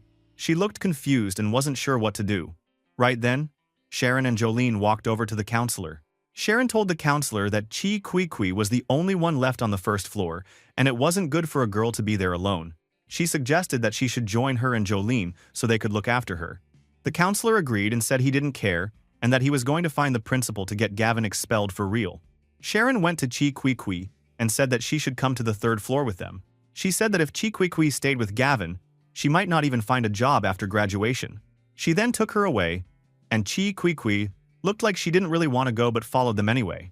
Gavin then told her that she should go and that if anything happened, she had to call him. Chi Kui Kui said that she would, and she told our boy to be careful too. After all the drama, our protagonist said to Yaniel that it was time to take care of business. So, what were they going to do now? The scene switched to the provincial logistics park. This place was huge, with tons of warehouses and big shipping trucks everywhere. Yaniel said this was the biggest logistics park in the whole province. All the goods for the big supermarkets came from here every day. He asked Gavin if he wanted to go after the supplies in this place, but he thought it was impossible. Even though there were lots of supplies here, there was no way they could get in and take anything. He joked that they would have to steal it, but even that wouldn't work. Gavin saw something and told Yaniel to check it out. There was a place where people were getting hired. A bunch of women were standing in line. Yeah, he got a nice idea. He then walked over and asked if they were hiring there. But damn, the boss told him that they were only hiring women, not men. Seriously, what a joke. Yaniel asked what they were supposed to do now, because they needed to get inside. Suddenly, Gavin got an idea. He told Yaniel to go back and find Chi Kwikwi. He wanted her to come and help them out. Meanwhile, at the internship office, Sharon and Jolene were talking. Jolene got a call from Hunter, who told them to hurry up. It sounded creepy, because he said that Mr. Jiang needed a girl right now, and she had to be a virgin. Like, what the heck, bro? That was super sketchy. She said they should go and check if Chi Kwikwi was a virgin. So, they walked over to her desk. Chi Kwikwi was sitting there, working hard, and she seemed really happy. She told them that she had learned so much at this job, and she thanked them. Sharon acted nice and said it was nothing, because they were classmates, and that's just what friends did. But then she got weird. She asked Chi Kwikwi if she ever had a boyfriend. Chi Kwikwi got a little embarrassed and said, no, she never did. But she wanted to know why they were asking. Jolene said that was perfect, and then she and Sharon started talking about introducing her to a boyfriend. Chi Kwikwi said thank you, but she just wanted to work and make some money. She didn't care about boys. Sharon instantly told her that she couldn't make much money just by working. She said that if Chi Kwikwi got a rich boyfriend, even a little bit of money from him would be more than she could earn in years. But our best girl, Chi Kwikwi, said she really didn't need that. She would rather just keep working. But Jolene and Sharon didn't take no for an answer. They told her to just meet the guy, and if she didn't like him, she could refuse. Dude, you could already tell this was a setup. Next, they dragged her into a private office. Chi Kwikwi was already freaking out. She said again that she didn't want to date anyone, but it was too late. She was already in the room. Jolene told her not to worry, because Mr. Jiang was a really nice person. She then called out to Mr. Jiang and said they brought a woman for him. Mr. Jiang was sitting there, grinning like a total creep. In his head, he thought Hunter was really reliable for finding him a girl like this. He thought Chi Kwikwi looked sweet and innocent. Sharon told Chi Kwikwi to hurry up and say hi to Mr. Jiang, because he was the boyfriend they wanted to introduce her to. Hearing this nonsense, Chi Kwikwi was super shocked, and she could not believe what was going on. Mr. Jiang said that he was very happy with Sharon and Jolene. He told them to go to the finance office and get 30,000 yuan each. Jolene thanked him right away, and Sharon told him to take his time and have fun. Then they left, closing the door hard behind them. Man, that was cold. Chi Kwikwi started to panic and asked them not to leave her there, but Sharon and Jolene were already gone. Mr. Jiang got up and told her to come over. He said that if she did a good job, she could get even more money than the other girls. Of course, Chi Kwikwi tried to back away. She told him that she wasn't that kind of person, and she begged him to let her go. She even said she would call the police. But Mr. Jiang just started laughing. He told her that calling the police wouldn't help, because all the security guards were his friends. He asked who she was going to report him to. He said there was no way out. He told her that since she came into his office, she was not going to walk out safe. How scary was that? Dude, this guy was a total monster. But then, something happened. Chi Kwikwi's phone, which was lying on the floor after being smacked by that bald dude, started to ring. It was a call from Gavin. A minute later, Gavin looked at the screen and saw that it was Chi Kwikwi calling him. Bro. He was surprised, but he picked up, thinking maybe she just wanted to talk. He tried to ask if she was okay, but he started to feel that something was wrong right away. Back to the bald, ugly-ass dude. That creepy dude was standing there with Chi Kwikwi. He looked super evil and smashed her phone on the ground with his foot. The phone totally broke. Chi Kwikwi looked really scared, but she was also angry. Mr. Jiang told her to accept her fate. He said he liked girls who didn't have experience, and said if she listened to him, he would make her rich and successful. Dude, this guy was gross. But Chi Kwikwi was tough. She clenched her fists and said there was no way she would ever agree. She said she would rather die than let him hurt her. She grabbed a small plant from the table and held it up, ready to fight. This girl had guts. Back outside, Gavin was still holding his phone, but the call had already cut off. He called out for Chi Kwikwi one more time, but it was too late. The phone was dead. Gavin's face changed. He was not joking around anymore. He could feel that something really bad had happened to Chi Kwikwi. he decided he had to move fast. Anyway, things got scarier. Mr. Jiang tried to grab Chi Kui Kui. She yelled at him not to touch her and then swung the potted plant as hard as she could. Smack! She hit Mr. Jiang on the head. For a second, it looked like she might get away, but that bastard just got more angry. He told her she was asking for trouble and said he would make her suffer. Then he hit her hard and knocked her to the floor. Crap! It was a really bad scene. Then Gavin and Yanil burst into that place. Right away, a security guard jumped in front of them and said they couldn't go upstairs. The guard acted all tough and told them to stop, asking if they knew who the young master was. Gavin didn't even waste time on this guy. He shoved the guard to the side and said he was going to the 3rd floor, because that's where Chi Kui Kui was. The other guard tried to stop them again, saying Mr. Jiang was busy and nobody could disturb him. But our MC just told the guard that he was the CEO of this place and told him to shut up. By the time the guard realized he was being trolled, Gavin and Yanil were already heading up and the guard started shouting and reaching for his baton. On the 3rd floor, Sharon and Jolene were just leaving the private room.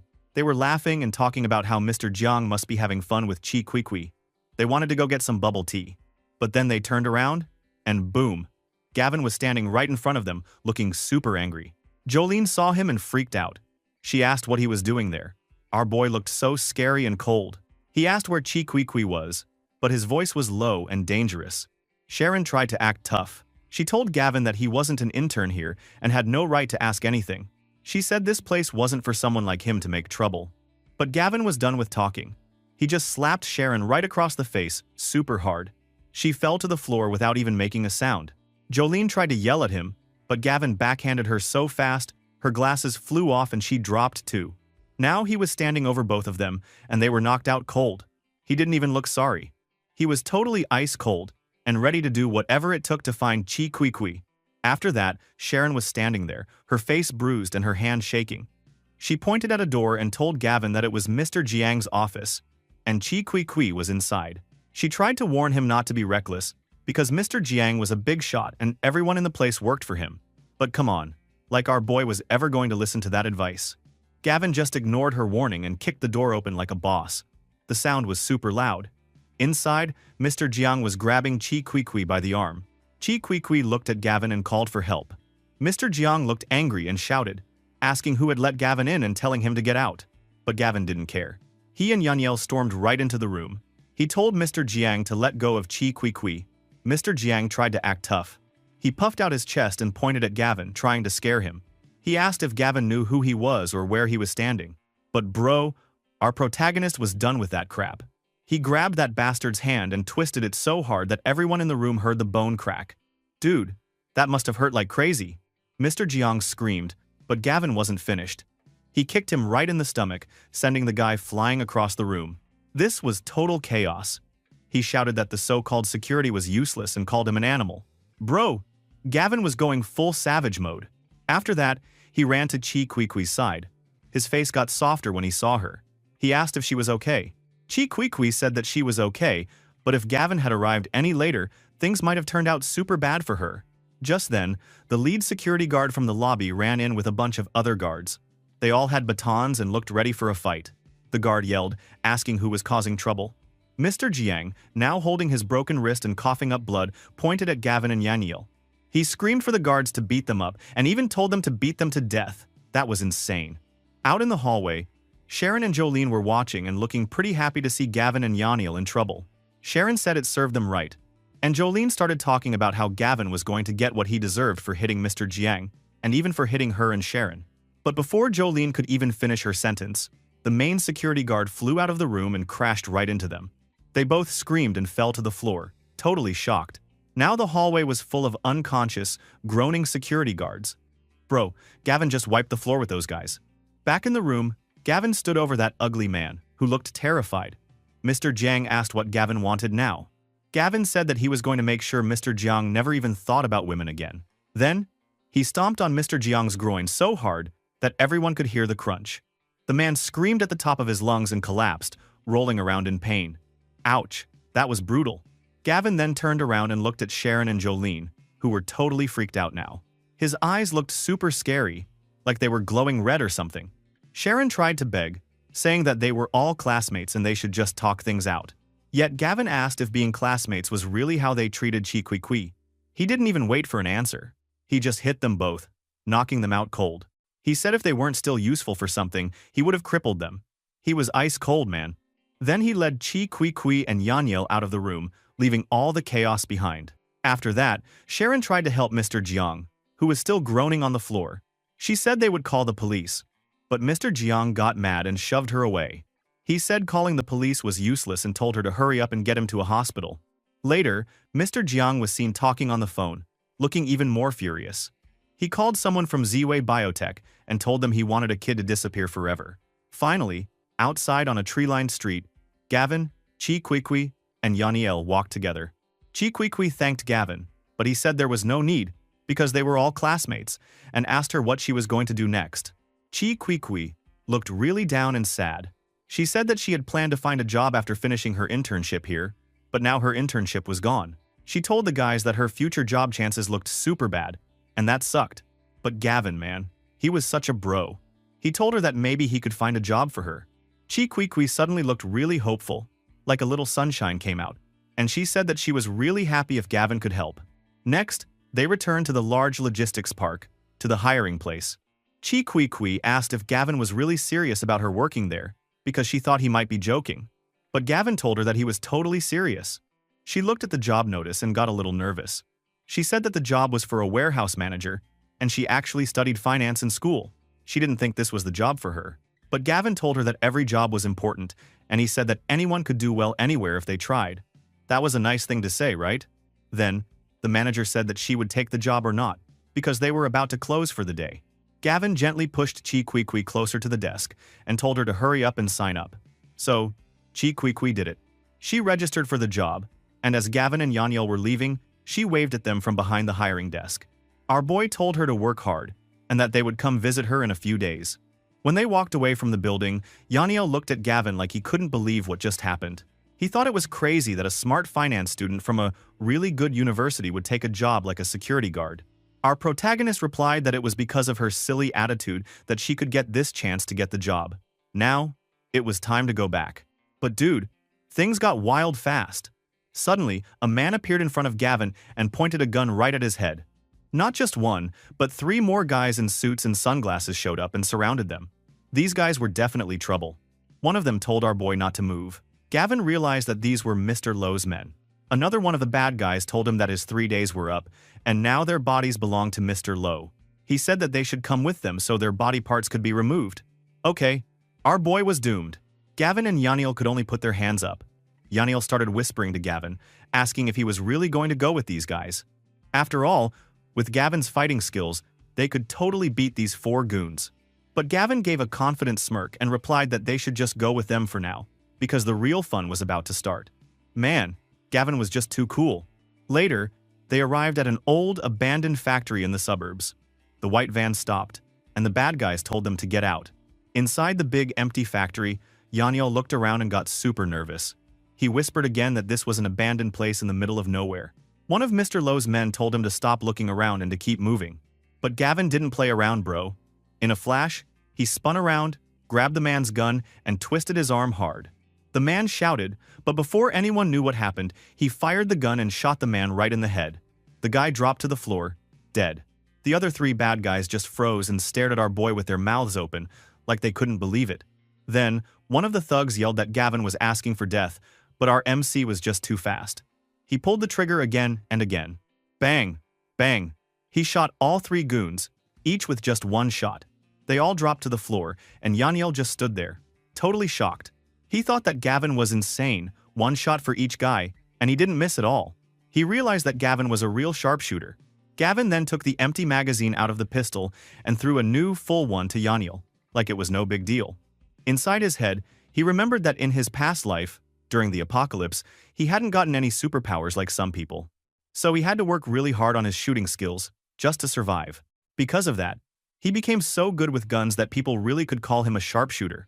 But after our bro was holding the pistol, he was super nervous. He had sweat running down his forehead because, let's be real, holding a gun in real life is way scarier than in a video game. Yaniel said that he didn't know how to use the gun. Gavin nonchalantly asked if his friend played shooter games before, and Yaniel replied that he was a pro at that stuff. So, why not just act like he was in a game right now? Pretty funny, right? Then, the two of them looked outside into the factory yard. There was a big truck parked next to some shipping containers. Yaniel saw a logo on the truck and suddenly freaked out a little. He said that it was Zway Biotech. Dude, Zway Biotech wasn't just any company. He said that this was one of the top 3 bio corporations in the whole world. He wondered why a company that big would be here, in this sketchy place. Gavin explained that things were not simple at all. He remembered from his past life that, after the apocalypse started, Zway Biotech became super powerful. They used biotechnology to help people survive, and everyone called them heroes. But he said that now, it seemed like Zway Biotech wasn't as nice as everyone thought back then. There was something fishy going on. Suddenly, 2 guards wearing military uniforms came out and shouted to see who was there. But Gavin did not mess around. Before the guards could do anything, he shot them both, super fast. Both guards fell down, totally done for. He walked over and searched one of the guards' pockets. He pulled out an ID card. And it was true, the guard really worked for Zway Biotech. So now things were getting serious. Outside, in the factory yard, Mr. Lowe was having a meeting with Miss Pei, who was a big shot from Zway Biotech. Miss Pei told Mr. Lowe that Zway Biotech was super happy with the parts he gave them, and that the parts were very fresh. Ew. What did that even mean? Mr. Lowe replied that he was honored to help, and he said that 2 more fresh living parts would arrive soon to finish the set of 6.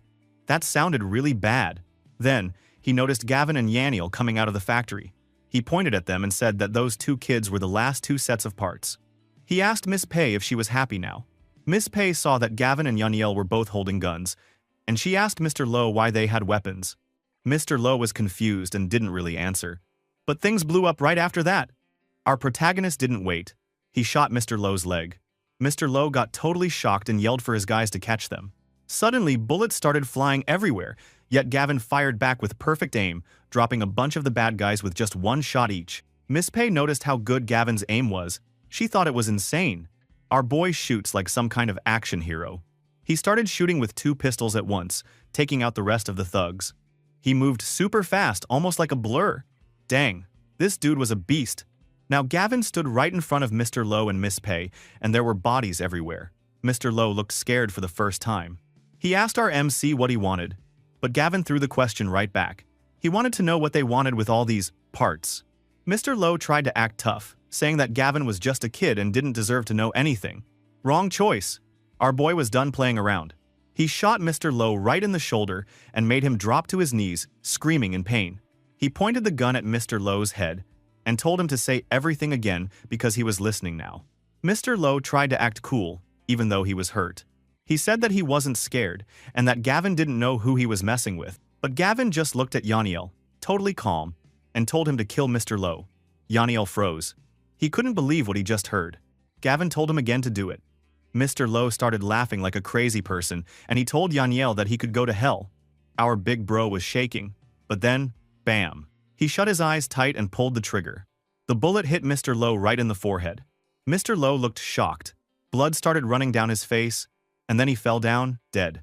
Yaniel just stood there, staring at Mr. Lowe's body. He was horrified. He kept thinking about what he just did. What the hell? He couldn't believe that he had killed someone. Anyway, looking at the shocked Miss Pei, Gavin had this cold smile on his face. He said that there was no point asking Mr. Lowe for answers since he was just trash. Miss Pei definitely knew way more. He called her out by name, and she was shocked. Miss Pei stared at him, angry and confused, and asked who he even was. Gavin teased her and said that if she needed to call him something, she could call him Daddy. Dang, this dude really knew how to push people's buttons. Miss Pei was furious. She told him not to be so rude, but our boy didn't care, not even a little bit. Suddenly, he shot her in the leg. The gun went off. Bam! Miss Pei screamed and fell down, clutching her leg. She started shouting that she was a top executive at Zway Biotech and asked if he understood what he had just done. She tried to threaten him with talk about consequences, but Gavin shot her in the other leg. That was cold, man. She collapsed even harder. Now, Gavin was standing over her, pointing his gun right at her. Miss Pei was terrified. She begged him not to shoot again and promised to tell him everything. She said that, for years, she had been working with Mr. Lowe. Mr. Lowe found live humans and gave their organs to Zway Biotech, and the company used those organs for experiments on people. That was super messed up. Our boy then wanted to know what kind of experiments she was talking about. Miss Pei said that they were doing research on human evolution and bioweapons. She told him he wouldn't even understand the details, and then she tried to beg for her life. She said she could show him everything, just as long as he didn't kill her. But suddenly, Gavin realized something even crazier. He thought about the Mantis war god, that giant monster from before. Gavin figured out that Z-Way Biotech had used people like these victims to create monsters like that. He was so shocked. In his mind, he always believed that Z-Way Biotech started messing with human bodies after the apocalypse. But now, he understood that they were doing this stuff even before everything went bad. And they didn't even care about who they hurt. Miss Pei freaked out. She said that the Mantis War God project was a huge secret, and she had no idea how Gavin found out. Meanwhile, not far away, Yaniel opened the back of a truck. He was just trying to help, but when he looked inside, he jumped back, horrified. It was full of human organs. Dude, that was just disgusting. Back with Miss Pei, she was trying to survive. She started promising Gavin anything she could think of. She said that they could work together. She told him that he was strong and skilled, and that if he joined Z-Way Biotech, he could get super rich and powerful. She promised him a life most people could only dream about. But our protagonist just said that he wasn't interested at all. Miss Pei kept begging, saying that she could still be useful somehow. So Gavin asked her how she could be useful, and Miss Pei started saying that she was very good with her mouth. What a weird thing to say at that moment. Nah bro, Gavin didn't even blink. He shot her right in the head. She dropped dead just like that. He looked at her, totally unimpressed, and joked to himself that if she couldn't stop a bullet, maybe she wasn't that good with her mouth after all. Brutal, dude. Then he searched her body. He found a VIP keycard. Finally, this was the special key he needed to get into Z-Way Biotech's headquarters. That was going to come in handy. Now, let's jump ahead a bit. 3 days later, in a fancy office, Mr. Jiang was on the phone and he was really angry. He had just found out that something went wrong at Z-Way Biotech. He yelled at the person on the phone, demanding to know who was messing with his business. He was supposed to be one of Z-Way Biotech's investors, and he said that even small shareholders had the right to know what was happening. But the other person on the call wasn't telling him anything. He then slammed the phone down, totally mad, and right away called Hunter. He told Hunter that he needed to take care of Gavin, that little brat. Hunter said that he already had a grudge against Gavin, so he didn't mind helping out. He promised Mr. Jiang that he would send one of Gavin's hands in a couple days. Yeah, I bet you're the one getting slapped in the next minutes. Meanwhile, at his villa, our boy now talks with Mr. Zhao, who is the guy managing the renovation. He told him that the main part of the villa was now super strong, so tough that even a tank couldn't break in. He listed all the things they were going to finish soon, like the ventilation, water, and heating. He said they were working day and night and would be done in about a week. Gavin could only thank him for working so hard. Suddenly, Auntie Liu, a nosy lady from the residence committee, showed up. She introduced herself and told Gavin he needed to join the neighborhood chat group. So our boy agreed and scanned the QR code. But Auntie Liu wasn't done. She noticed a pile of cardboard boxes left over from the renovation and said that, since Gavin didn't need them, she wanted to take them. She asked if she could go into the house and grab them herself, even though our boy said it wasn't convenient. Auntie Liu didn't care. She said she would get a cart and take them anyway. Gavin tried to explain that they were in a hurry with the construction, but that aunt said he was stingy and asked what the big deal was. She even tried to push past him to get inside. Gavin finally got annoyed. He said that he would bring the boxes to her house in a week, but Auntie Liu said that wasn't good enough. She wanted the cardboard now, because she didn't trust anyone else not to take it first. She really wasn't going to give up. At this point, Gavin's face turned serious, and he told her to scram. Yes, bro, as he should. I don't get it. There's too much bitch in this manhua. That aunt is now yelling at him, asking why he is cursing at people. Damn, our MC didn't have time for her nonsense and told her to get lost, or he would smack her. The woman got even more mad. She said that young people had no respect these days and that, since they lived in the same neighborhood, he would get what he deserved one day. Honestly, Gavin probably thought she was just another annoying neighbor. At Zach's apartment, he was standing in front of a huge pile of cash on his table. He was talking to a group of tough guys, with One-Eyed Dragon as the leader. He handed over $500,000 in cash if they could make Gavin gone, like totally erased from the world. He didn't want any evidence left behind, just a clean job. One-Eyed Dragon acted all professional and said that it was their job to help since they worked for the vast dragon group. He said that Zach was too kind, but he would do the job. He promised that Gavin would disappear without a trace, like he never existed. Zach just watched his goons leave, grinning in a super evil way. He really wanted revenge. Later that night, outside a fancy hotel, One-Eyed Dragon and his guys were getting ready. One of the thugs told him that Gavin was staying in the top presidential suite. They said he must be really rich. One-Eyed Dragon told his crew to stay sharp, watch for any movement, and make sure Gavin didn't escape. Inside the hotel suite, our boy was chilling on the sofa with his feet up. He was thinking to himself that, since being reborn, everything had gone exactly how he wanted. He was planning something big, and the most important step was going to start in 3 days. He thought that the plan would only be perfect if this next part worked, but then he heard a noise outside. Uh-oh, trouble was coming. Outside in the hotel hallway, One-Eyed Dragon silently signaled his men as they got ready to go in. Gavin guessed that Zack's people were here. He decided to play along and let them try their luck. The thugs said they would go through the back door and not let Gavin get away. But then Gavin noticed something else. He realized that there was a second group of guys coming. Man, double trouble. The new group was led by a big thug with curly hair, one of Hunter's guys. One of the thugs said that it would be easy to deal with a student, but the curly-haired thug warned them not to be careless, since last time, their other crew got beat up by Gavin and even lost their money. That was super embarrassing for them. This time, they said they were ready. The curly-haired guy gave a nasty order. They had to beat Gavin to death, cut off one of his ears, and send it to Mr. Jiang. That was just crazy. Back in the suite, our ruthless MC smiled and flipped the light switch. He thought it was so lively tonight and said to himself that he was ready to have some fun. Now, both groups of thugs burst into the dark suite at the same time, coming from different doors. Yeah, the two gangs were facing each other in the dim light. It was like a standoff. Everyone was tense and ready to fight. One-Eyed Dragon saw someone in the dark, probably thought it was Gavin, and told him to stay still and not move. But the curly-haired thug barked back and ordered the dragon to stay still instead.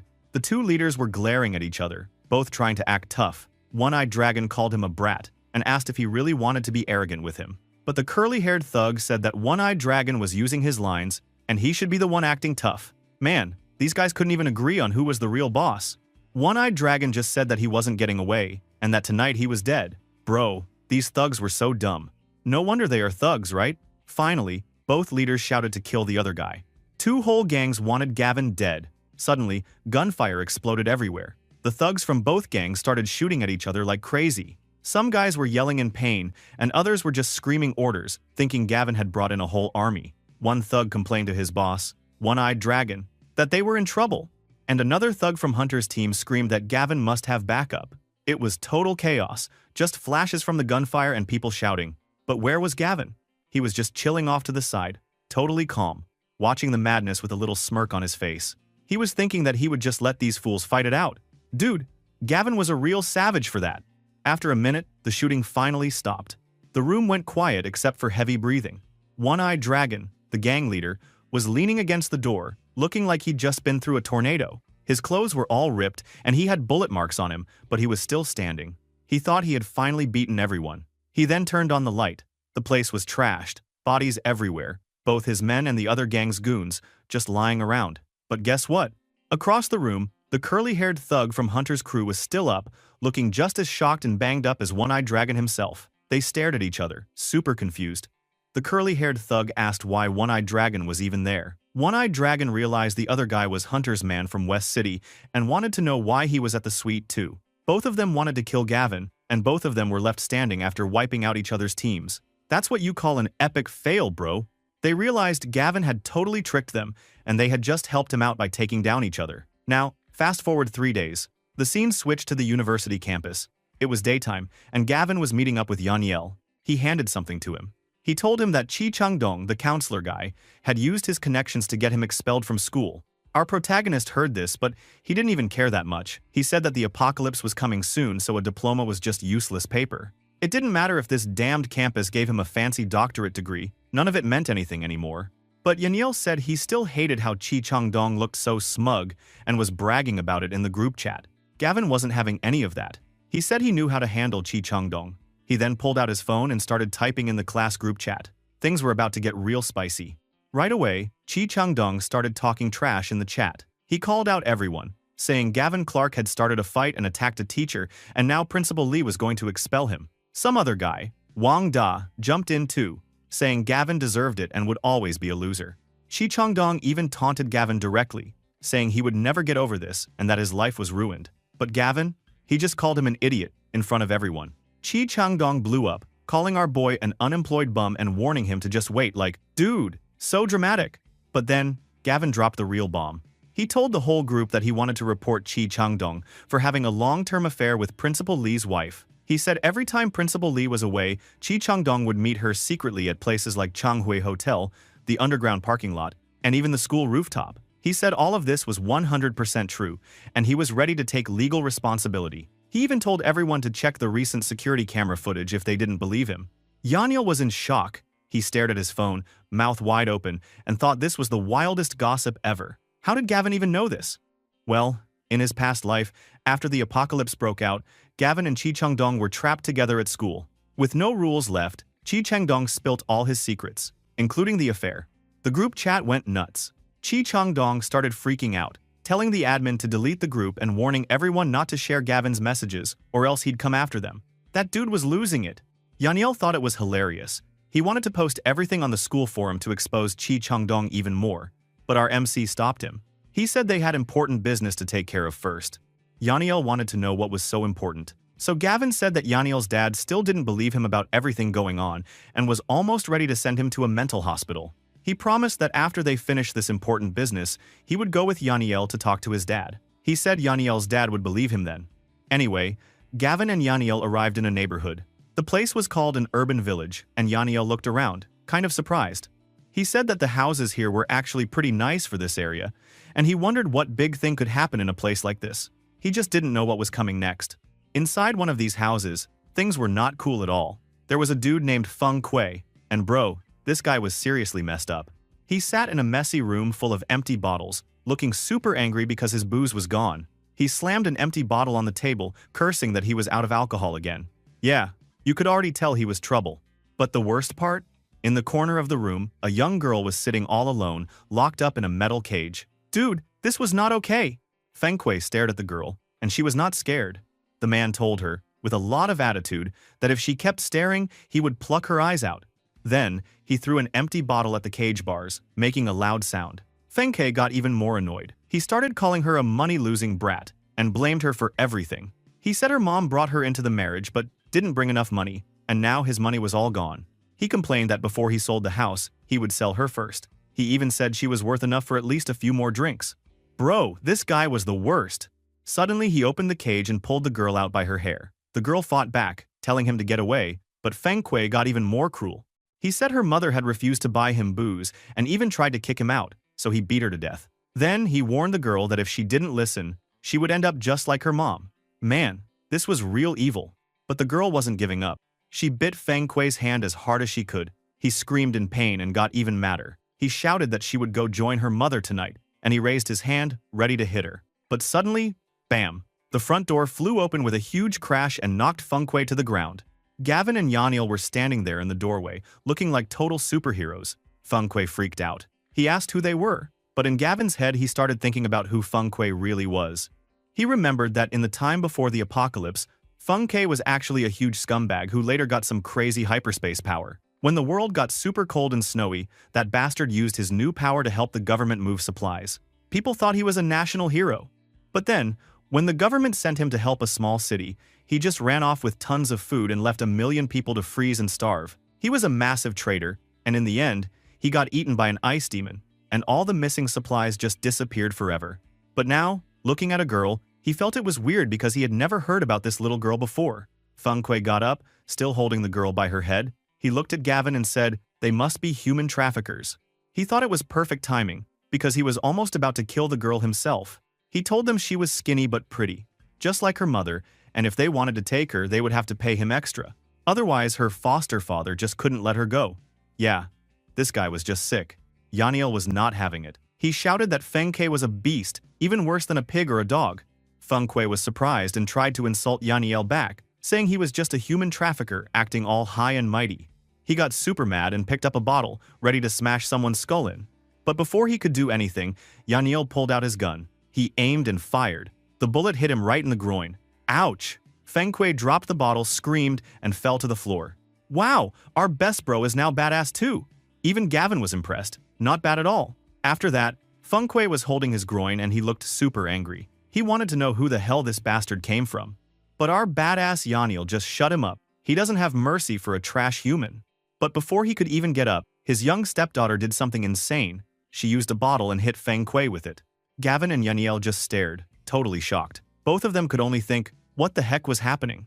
Feng Kui was bleeding everywhere, from his leg and also from his head. He looked at the girl with so much hate. He started calling her names, but before he could finish, the girl smashed a broken bottle over his head again and again. Yeah, she was not playing around. That bastard got even angrier. He yelled that he would skin her alive.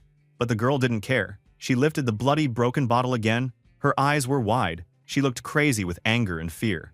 Yaniel tried to stop her. He called her little sis and told her to stop, but Gavin said she should be left alone. She hit Feng Kuei until that bastard really died. She was done with him, and it was brutal, dude. There was blood everywhere. Gavin looked at the dead guy and said that someone like Feng Kuei deserved it. He really meant it. He then looked at the girl. She was standing there, her face all in the shadow, looking totally different. Anyway, our boy knew it was almost time. He was going to the rooftop. He told Yaniel to take the little girl, clean her up, and help her feel better. Yaniel agreed and went with the girl to get her washed up. Up on the rooftop, the night sky looked wild. Our protagonist stood there, staring up as streaks of light fell from the sky, like a huge meteor shower. He felt something big was about to happen. He thought this was the biggest chance before the end of the world. Then, a crazy, golden energy came down from the sky and wrapped around him. Suddenly, he floated up into the air, surrounded by bright, blinding light. Gavin felt like he had done it. Finally, he got this OP power. He then got into his new skill and found himself floating in a huge, empty place. It was blue and white everywhere, and the space was as big as dozens of football fields. He thought he could hide as many supplies as he wanted in there. That sounded awesome. But then his phone started buzzing. That noise brought him back to the real world. He looked down from the rooftop and saw something surprising. A police car had pulled up. A man was there, and he was being walked by 2 police officers. The man told the police that Feng Kuei had brought him here, and he said that the bastard was going to sell him a girl. One of the police officers told all the other units to get ready and move in. Things were about to get heated. Back inside Feng Kuei's house, the stepdaughter looked super different. She was cleaned up now and had new clothes. She just stood there, really quiet. Yaniel looked at Gavin and said that, now that the girl was cleaned up, she was actually pretty cute. But when our boy told him the authorities were outside, Yaniel totally panicked. He freaked out because the dead body was still inside with them, and they still had guns.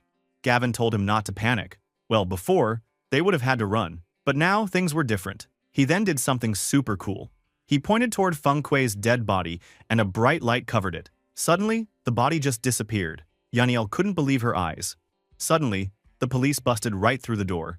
They knocked down the human trafficker who had led them there. One police officer shouted for everyone to freeze. He looked around the room with his gun out, probably expecting some crazy stuff. The police officer asked who was Feng Kuei. But Gavin, Yaniel, and the girl were just standing there with their hands up, trying to look super calm. Gavin acted cool and said that nobody there was Feng Kuei. He didn't know where that trash went. Then the officer wanted to know what they were doing in Feng Kuei's house. Gavin smiled at him, like he wanted to look friendly, and put his arm around the girl. He told the officer that he was Gavin, and the girl was his distant cousin. He explained that he just came to check on her. Yaniel joined in and told the officer that she was Gavin's classmate and had come with him. The police officer seemed kind of suspicious, so he got down low and talked to the girl. He told her not to be afraid and asked her name. The girl said her name was Shishi, like a good kid. The officer then pointed at Gavin and asked if she knew him. Shishi looked at our boy, who gave her a little smile to remind her everything was okay. She told the officer that she did know Gavin, and she said that her mom had told her that Gavin was her cousin. The police officer looked happy with that answer. He stood up and said that if they got any information about Feng Kuei, they should call him right away. Then the police and their whole squad left the house, and just like that, Gavin, Yaniel, and Shishi were alone again. That was close. Yaniel let out a big sigh of relief. He said that they had finally made it through that mess, and that they should hurry up and leave. He then looked at Shishi and started to worry. He asked his friend what would happen to Shishi now that Feng Kuei was dead. He thought that a little girl like her would never survive out there by herself. Gavin looked down at Shishi with a gentle face. He asked her if she wanted to come with them. The girl nodded really fast. She definitely wanted to go. Yaniel said that they should take Shishi with them, because it was just too much for a little girl to handle on her own. So, our boy directly asked the girl if she can make noodles. With pure joy, the girl smiled and said, "Of course. They were the ones who helped her before. She would do her best to return the favor." Our boy smiled, pretty satisfied with the answer, and said that they should all go together. So the 3 of them left Feng Kuei's house as a team, with Shishi walking right in the middle, looking happy for once. Gavin said he was hungry and wanted to eat hot pot first. He asked Shishi if she could handle spicy food. Dude, they were about to go celebrate with some good food after all that madness. Time moves, and there's only just 3 days before the ice apocalypse comes. Gavin and Yaniel walked up a fancy path to a huge, rich-looking villa. It was Yaniel's dad's place. Yaniel told our boy that he was still a little scared. Honestly, who could blame him? Gavin tried to hype him up. He said that there was nothing to be scared of because the apocalypse was coming really soon. He told him that they had to convince his dad that day, no matter what. Inside the villa, Yaniel's dad, Pan Jingray, was just chilling in a big armchair, reading his newspaper. The place looked super expensive, but he did not look happy to see them. He called them little brats and asked if they had anything better to do. He said that they talked nonsense all day and told them to get out. Yaniel got nervous, but he still tried his best. He told his dad that everything Gavin said was true. He said that if he didn't listen now, the ice apocalypse would happen in 3 days and it would be too late. But Pan Jingray just got more annoyed. He told them to get out and said that they were interrupting his tea time. Then something hilarious happened. When he reached out for his teacup on the table, Gavin made a small hand gesture. Boom! The teacup disappeared into thin air because our boy used his hyperspace power. Pan Jingray stared at the empty table, looking totally confused. He asked where his tea went, and Gavin explained that he took it using his superpower. He really wanted to prove that he was telling the truth. But Pan Jingray just thought Gavin was playing tricks. He said that he had seen magic tricks before, and a kid like Gavin couldn't fool him. He didn't believe in any of it. Well, our protagonist was not done yet. Suddenly, he made the entire sofa disappear, right from under Pan Jingray. The dude fell to the floor with a loud thud. Ouch, that had to hurt. He called Pan Jingray Uncle Pan and asked if he believed him now. Pan Jingray got up fast, but he still acted all tough. He said that maybe the sofa could vanish, but the kids were still too immature to trick him. He said that he was Pan Jingray and he would not believe it. These adults, man, they could be so stubborn. Gavin decided to go even bigger. He made the table disappear too. And of course, Yaniel's dad fell again. Still, Pan Jingray still didn't want to give up. He told Gavin that if he could make everything in the room disappear, then he would believe him for real. Dude, Gavin wasn't playing. He made sure everything in the entire living room vanished. The fancy room was totally empty. Pan Jingray stood there all alone, looking like someone took his whole world away. There was just nothing. Yaniel saw it too and was amazed. He said that everything was really gone. Gavin then asked one more time if Pan Jingray would believe him now. And then, bam, Pan Jingray just slapped Yaniel across the face. Oof, that was rough. Yaniel looked at his dad and asked why he hit him. Yeah, that uncle realized this wasn't a dream because his son felt hurt. He believed it now. Bro, my poor dude Yaniel. There were only 2 days left before the ice apocalypse. Well, Gavin and Yaniel were not messing around. Yaniel checked his phone and almost lost it. He got a bank message that showed a huge amount of money was sent to his account. Dude, we were talking about 760 million. That was more money than most people could even dream about. He was so happy, and he quickly told Gavin that his dad had transferred over 700 million. Gavin told him that they needed to split up. He said that Yaniel should use the money to buy supplies, but this time, he had to focus on cold weather gear and anything they would need for the apocalypse. He also said that he would go check out the villa, and if he could, he would buy some weapons too. Now that was a smart plan. Inside Gavin's brand new villa, things were looking good. He met Mr. Zhao there, and he looked proud of his work. He told our boy that the whole place was now finished, just like he wanted. He asked Gavin if he liked it and if he was happy with the results. Our protagonist said that he was very satisfied and that Mr. Zhao had done a great job. Mr. Zhao smiled and said that this was the hardest project his company had ever done. He even said that if the apocalypse really came, anyone living in this villa could survive for the rest of their life as long as they had enough supplies.